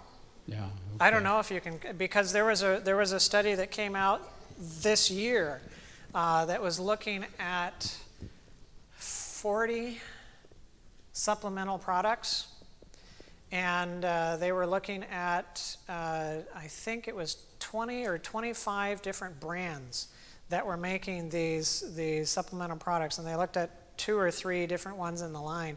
What they found is that I think it was 45% of the supplements that they pulled and they analyzed didn't have a single bit of the supplement that they said was in it. Yeah. Not a bit. What's that? If I'm like one that bought myself, Spring Valley, they're completely from New Right. Well, So, yeah. So they have fillers like alfalfa and other types of things like that Yeah, in I there, think and the it doesn't brand actually that you have had there was the, that now I Now think is brand. because that was an easy one to pull off the. and I don't know if you were just using it as a sample or something like that, but Yeah. I think that was Costco's brand, if I'm not mistaken. But Um, I was using Costco brand, and they told me it wasn't a good brand, and I needed this brand that cost 4 times more. So, I just thought I'd ask your opinion on it. Yeah, I don't have currently. I don't have an opinion on a manufacturer to say that okay, this is a good manufacturer. Use their use their brand. They're highly reliable because I haven't seen any research from any of the particular ones to say yes, there's that reliability. And so for me, it's kind of, I know that there's studies associated with the supplements, but I'm not sure exactly where to send somebody to say, okay, well, this one is actually reliable and that one's not reliable. I think we're kind of up in the air right now with that. Another problem with the CoQ10 is that, as I guess with a lot of other vitamins that are put in gelatin capsules, is that those capsules come from porcine. And for those who don't know, porcine means pig. Mm-hmm. So you're taking something that may be good for you, but it's just make sure you know if it's porcine and not bovine. Bovine is from a cow. Porcine means it's from a pig. So you're taking a good capsule, but you're taking it in pig fat or whatever it is that they make. Right. A lot of the manufacturers now are offering veg. Yes. Yes. There was a. Oh, okay. Yes. About water, what's the ideal pH of the water, and if ionization is any good or not any good? The ideal pH of water is 7. Water is neutral, and so pure water is pH of 7. And then about alkalinizing and alkaline diets, alkaline water, alkaline whatever. Personally, I think the alkaline, the whole issue is a misunderstanding of physiology. It is a part of physiology, but it's a misunderstanding or a misapplication of the physiology. The physiology is this. When you work in a hospital and you work in an intensive care unit, and I ran the ICU for a while, when you work there, you find that individuals that have significant trauma, significant cellular injury, they will develop an acidosis. And it doesn't matter if it comes from a traumatic standpoint, it doesn't matter if it comes from an infectious standpoint, it doesn't matter if it comes from a toxic standpoint. If you have a significant enough cellular damage, then you will develop an acidosis associated with it, and so the pH will drop. And so the thought or the idea has been that low pH badness going on with the cells, but it's kind of reverse. It's like, okay, you lower the pH, now all the badness is going to happen to the cells. Well, it's true that if you lower the pH, all the badness is going to happen with the cells eventually. You increase the pH, all that badness is going to happen as well. Right? So there's a narrow range that the pH needs to be. 7.35 to 7.45 is that narrow range where the blood pH needs to be. And the how do you alkalinize the water? Well, you have to ionize it. So you have to have ions that are mixed in the water, salts or other types of things, mineral salts, and then put it under electrical current, and you have the cathode here and the anode here, and then you pull the ions, you separate them apart, and then you have 2 different separate pools, and then you pull the water through both sides, and one of them tends to be alkaline, the other one's more acidic. Well, I haven't seen any research or any studies that have shown that drinking alkaline water actually causes a significant improvement in disease conditions above what you might see from increased water intake. I think that's really the benefit of the alkaline water systems, is that individuals are now prone to drink water. And so then they hydrate. And they hydrate, and they're better off because they're hydrated. They're not better off because of the alkalinity of the stuff. If you actually succeeded in alkalinizing more your bloodstream than what it is, then you actually push yourself off into an alkalosis, and you can die just as fast being alkalotic as you can being acidotic. And one of the benefits of an alkaline diet is that it promotes high intakes of plant foods, and it tends to push down intakes of animal foods. And so from that standpoint, it works. But it's not the alkaline acid thing that's working. It's the high plant, low animal component of it that's really the component that's working. That's my take on the whole thing. Was there another? Hi. I had brain aneurysm 3 months ago. You had what? Brain aneurysm. Okay. I had 3 of them. Uh-huh. I want to get some idea from you. What could I do to, because right now I'm on Plavix, and they're about to take me off Plavix in 3 more months. But the aspirin, I have to keep it for the rest of my life. How did they treat your aneurysms? I had one that burst. Okay. And the other two, they had put a stent in Okay. it. All right.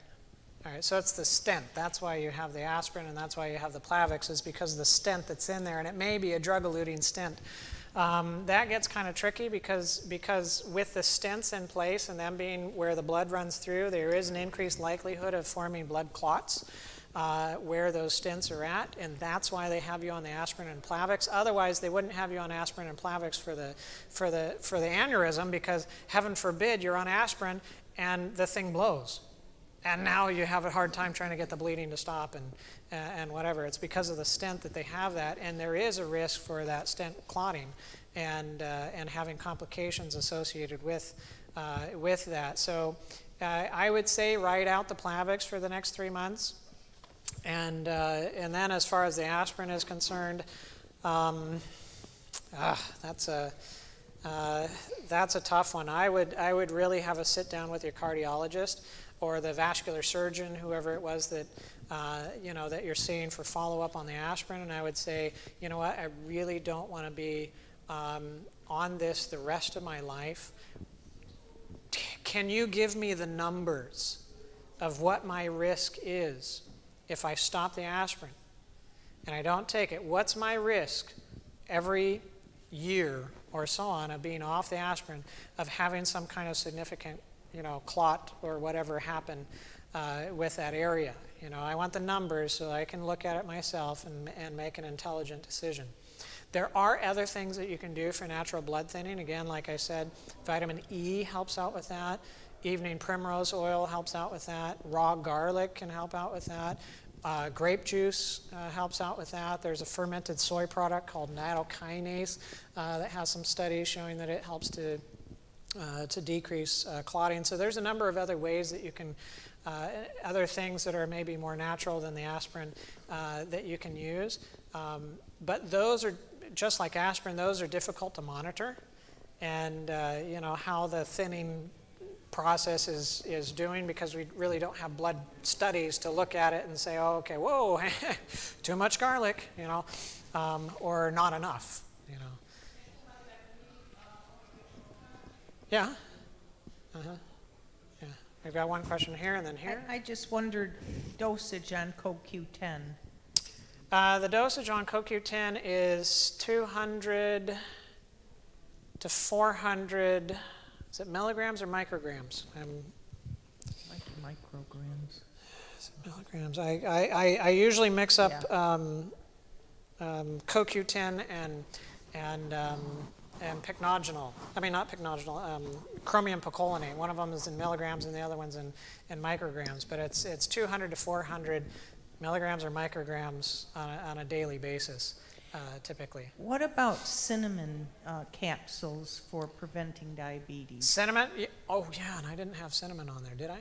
I don't think so. Cinnamon, there are studies showing that cinnamon definitely helps to improve diabetes, and I need to update that. Yeah, the chromium I had on there. Chromium picolinate can do that. And in fact, some individuals that think they have diabetes, they actually don't have diabetes. What they have is they have chromium deficiency. And you supplement the chromium, and their diabetes goes away. So everybody that has diabetes, I'd recommend doing chromium for a while, chromium picolinate, and just see if it'll help. But yes, cinnamon has been shown to be beneficial. Thank you. And we have she had her hand up first, I think, then we can. Could you explain a little bit about your schedule when you come to your institute? Okay. How does that work? Okay, so somewhat about the schedule when you come to Uchee Pines. Well, you arrive on a Sunday afternoon, you have your initial supper. We do have supper the first, well, we have suppers every day for those that want it. And then we have a welcome meeting Monday morning. You have a lifestyle counselor that works with you. They're going to be starting with your history and your physical examination. Once that's done, then you meet with the medical staff provider. We have physicians and nurse practitioners. And so you'll meet with your medical staff. They'll review everything, do a focused exam on you. They'll put together a treatment plan based upon whatever your condition is that will be specific for you. That Monday morning, before you met your LC, your lifestyle counselor, you would have had blood work that was drawn, and we look at a comprehensive metabolic profile, complete blood count, hemoglobin A1C, we do insulin levels, we do cholesterol profile, uric acid, and we do iron studies and homocysteine and C-reactive protein and a number of different things, so that, thyroid function, and there's more. Anyway, so we do a pretty thorough panel so that we can try to catch most of the major things. And then on a daily basis, you've got lectures typically that happen during the morning, different health lectures, medical lectures, stress management lectures, mind-body connection lectures. In the afternoons, you're usually having treatments, hydrotherapy, massage, and whatever your provider is going to be prescribing, probably some teas. The lifestyle counselor is going to be helping you with making those and getting comfortable for how you do that and how you drink it. There's going to be exercise time in the morning, some exercise classes as well. We've got the gymnasium too for individuals when the outdoors is not so accessible, raining and whatever. And so you mostly have, you've got meal, exercise, classes, in the morning, you've got lunchtime, then you have treatments, some free time, then there's we throw on some health videos in the afternoon for a short period of time, maybe 20, 30 minutes. We do have worship available in the morning and in the evening, and so the day usually runs from about 5:45 in the morning when the first bell rings, and quiet time is about 8 o'clock in the evening. And the accommodation is that? It's single occupant room unless you have a significant other to be with you there, or if you have somebody. Yeah, it's a single occupant room. You've got. And the financial planning, how is that? Do you pay that in advance or? Typically on arrival, $500 in advance, and then the rest on arrival typically. And then, and the rooms are kind of like hotel rooms. Oh, yeah, so I've got brochures in the back table. There's brochures with the Lifestyle Center, education programs, professional observer program as well that are on the back table as well that give more information. And then on the website, ucheepines.org, we've got more information there. Thank you very, very much. You're welcome.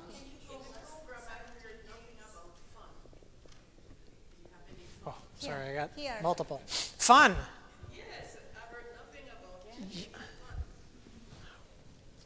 recreation. Yeah, well, there's, I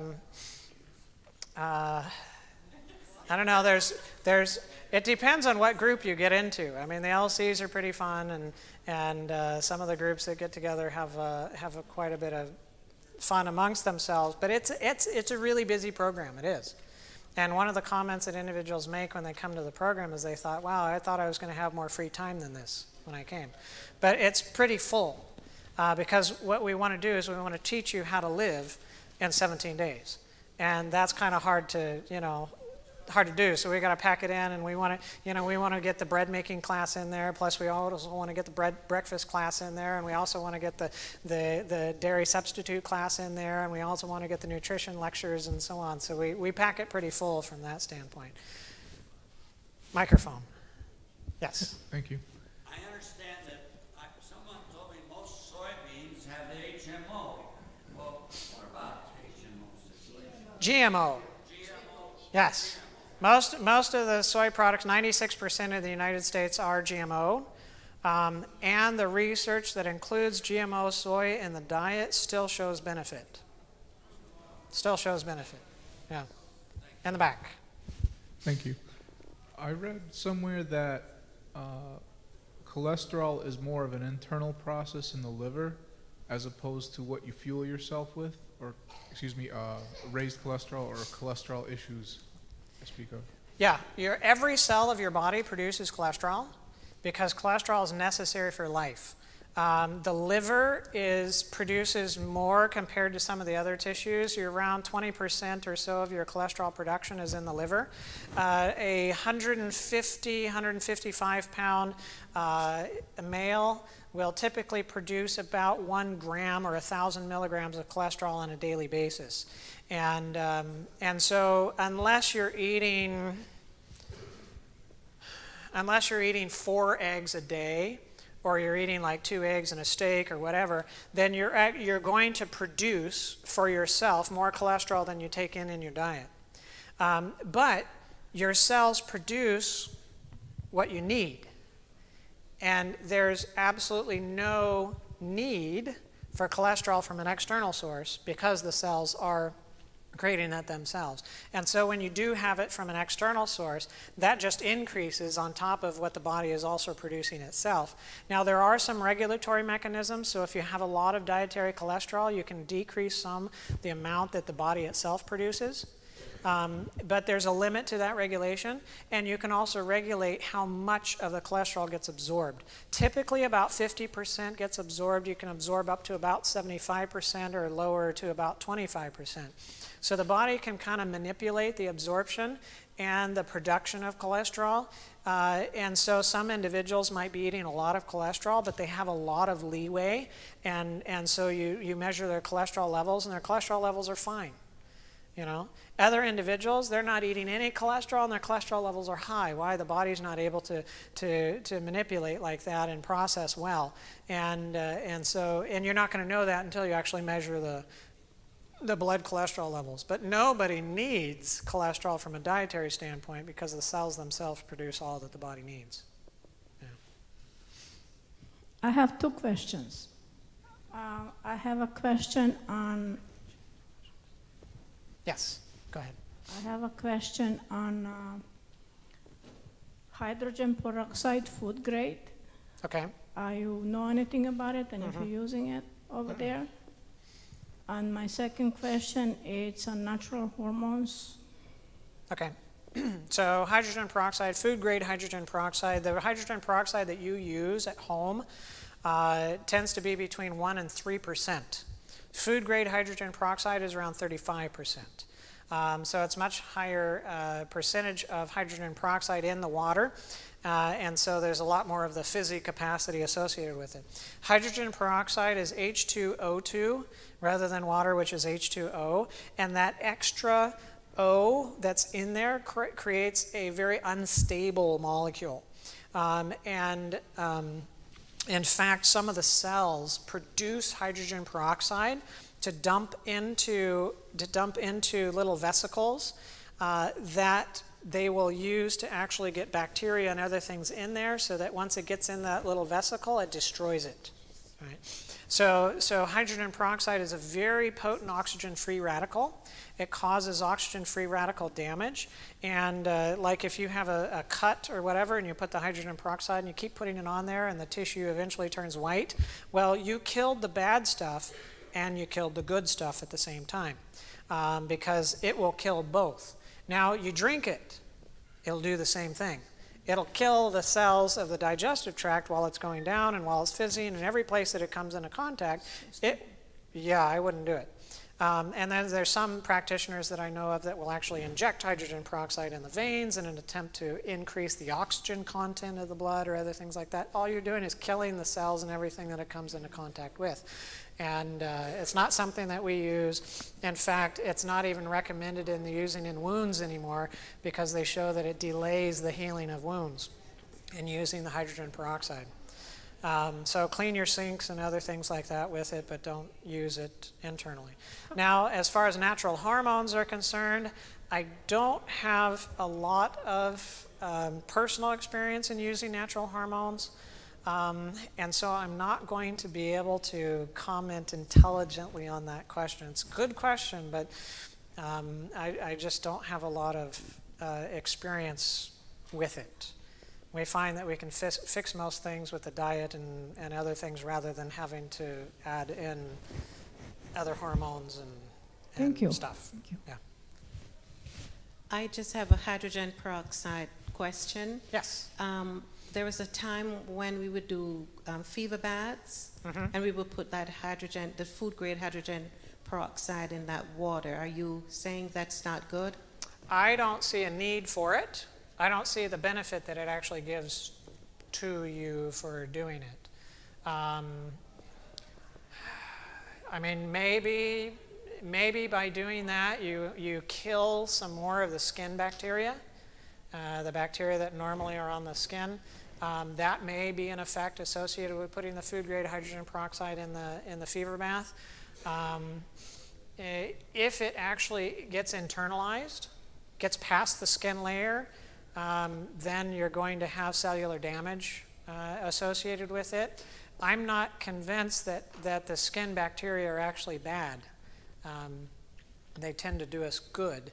It's just when they get out of proportion or out of control, then you've got problems that are going on with it. If we had somebody that had maybe a chronic wound that might have an infectious component with it, I might use it once, but then I don't think I would use it after that, because it would kill the good cells in the wound at the same time that it's killing the bacteria. And so I would probably end up delaying the wound healing and the wound progress if I used it. Okay. I had learned that it's something that was good for oxygenating the blood, especially in instances of cancer. Right. When you're using, hydrogen. Right. So you're doing, using hydrotherapy. So you'd put that in the water as a way of helping the patient. But it doesn't actually increase the content of oxygen, O2. Okay. It increases the concentration of hydroxyl ions, which are very, very, very toxic, very oxygen-free radicals.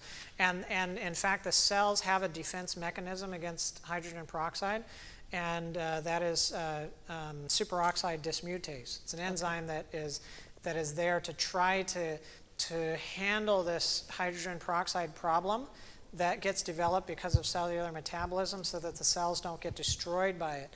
But when you take higher quantities of it, you overcome the cell's ability to produce enough of that superoxide dismutase, and then it's like a shotgun through the cells, and you just start killing them. Yeah. Okay, thank you. Welcome.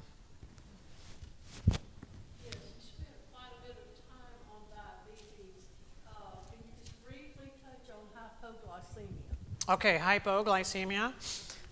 Individuals who are developing diabetes tend to have problems with hypoglycemia as well. And so that tends to be a part of the dysregulation of sugar control. Now, you have insulin, and we always talk about insulin.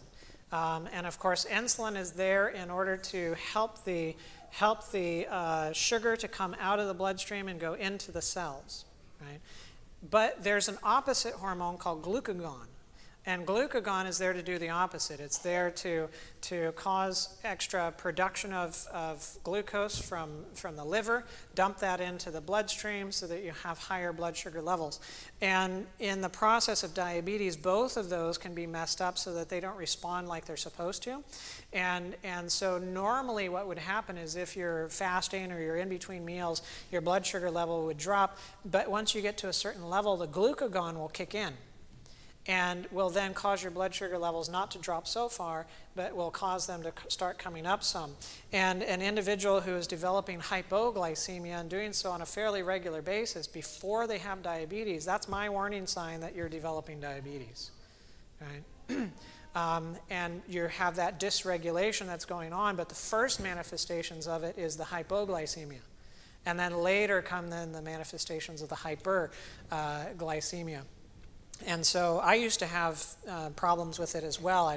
You'd get this kind of diaphoretic, you're sweaty and you feel clammy and your mind's cloudy and you feel sick to your stomach and you feel weak and all of that stuff. And so I used to run to the orange juice or to, grab something to eat, and then within about 20 minutes I'd feel better. Well, when I discovered that this was just perpetuating the problem and it wasn't a real fix to it, then I made the decision that if I start feeling that way, I'm not going to treat it. I'm just, I'll drink water, I'll do whatever, and I'll wait it out. And what I found was that in about 20 minutes, I started feeling better. And so when I waited it out, I didn't add extra calories, I didn't add extra sugar, I didn't cause, all of this spike and then more insulin and so on. And after doing that for several weeks to a couple of months, those episodes got less and less and then eventually went away. And so by not perpetuating that system, in essence, what I was doing was it was changing the body's ability to respond to the lower blood sugar levels with an appropriate response of glucagon and causing those blood sugar levels to come up naturally rather than me messing up the system by trying to eat more stuff or drink more stuff at that time. And again, in all the people that I've dealt with that are not on medication. Now, if you're on medication, it's a different story, but that are not on medication, I have never seen a severe hypoglycemic issue in individuals that are not on medication. Now, you might feel bad, but you leave it alone, glucagon will kick in, and your blood sugar levels will come back up. So I would recommend kind of waiting that off. Yes?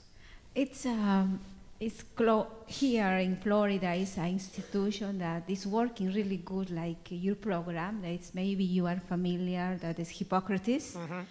And they are working really good with raw food. It's a lot of people. At the same time, they include the green juice and sprouts. What is your insight about it, the green juice and sprouts? Okay. The green juices, the theoretical benefit associated with them is that since you aren't eating all of the fiber, now you can consume larger amounts of the non-fibrous stuff in the foods, which, of course, if you're doing greens, then you have high contents of phytochemicals and your micronutrients and so on. And so you can boost that antioxidant phytonutrient content in your diet without having to deal with all of the extra fiber, right? That's a theory associated with it. And there are definite effects that you can see from that in that direction. And there are individuals that I know of that have been late-stage cancer. They've gotten to the place where they can barely eat or consume anything anymore, and then you put them on a juicing regimen like that, and you can start seeing some of them turn around, even in late-stage cancers. That being said, we also have then advice from the Spirit of Prophecy, and the Spirit of Prophecy says liquid diets are not good, that it's best for us to chew our food, right? And so now we have apparent success conflicting with advice, inspired advice, right? And my take on all of that is that inspired advice would be good to follow. And I think if we ate our food and we prayed, I think we would see benefits as well. I would still be inclined to use it in situations where individuals had significant digestive issues and they can't really consume much, and you've got to get something in them. And in those cases, I think I would still go in that direction. And then as far as sprouts are concerned, sprouts are awesome. Because in that early phase of the plant's growth, they're very susceptible to predation. They're very susceptible to disease and other things, and so there's a very high production of those antioxidants. There's a very high production of phytonutrients that help to ward off some of those pests and so on in those early stages of the plant's growth. And you can get those when you eat the sprouts. And so I think sprouts are a really good idea. Yeah. I have a problem with my care physician that when I go there, my blood pressure goes up. And I tried to explain that to him. He didn't want to see any of my readings that I take at home. And would that 479 exercise that you spoke of and demonstrated, does that have any hope of working? It can, some, you know, but if your white coat syndrome, that's what we call it, white coat syndrome, when your blood pressure goes high in the office. If your white coat syndrome has you at like 180 over 110, well, the 479 breathing might get you down to 160 over 95, but your physician's still going to look at that and say, oh, well, you're high blood pressure still. But if your white coat syndrome has you at 150 over 85 and you do the 479 breathing and you get down to 135 over 75 or something like that, yeah. But it depends on where you're at in that spectrum, because if you're up in the 180s, 479 breathing is not going to get you all the way down to the 120s. That's just too much of a drop for that little component. But it can help a little. And if you're on the lower end of the high blood pressure, yes, it could bring you down into the normal range at that point. Thank you. Welcome. All right. Thank you so very much, Doctor. Your lecture, your preaching in the morning, at least for me, it was a blessing today. Yeah. And I know that God is will work in all of the people, and we'll see. Praise the Lord. Praise the Lord. Yes. All right. Thank you for coming. Thank you. God bless.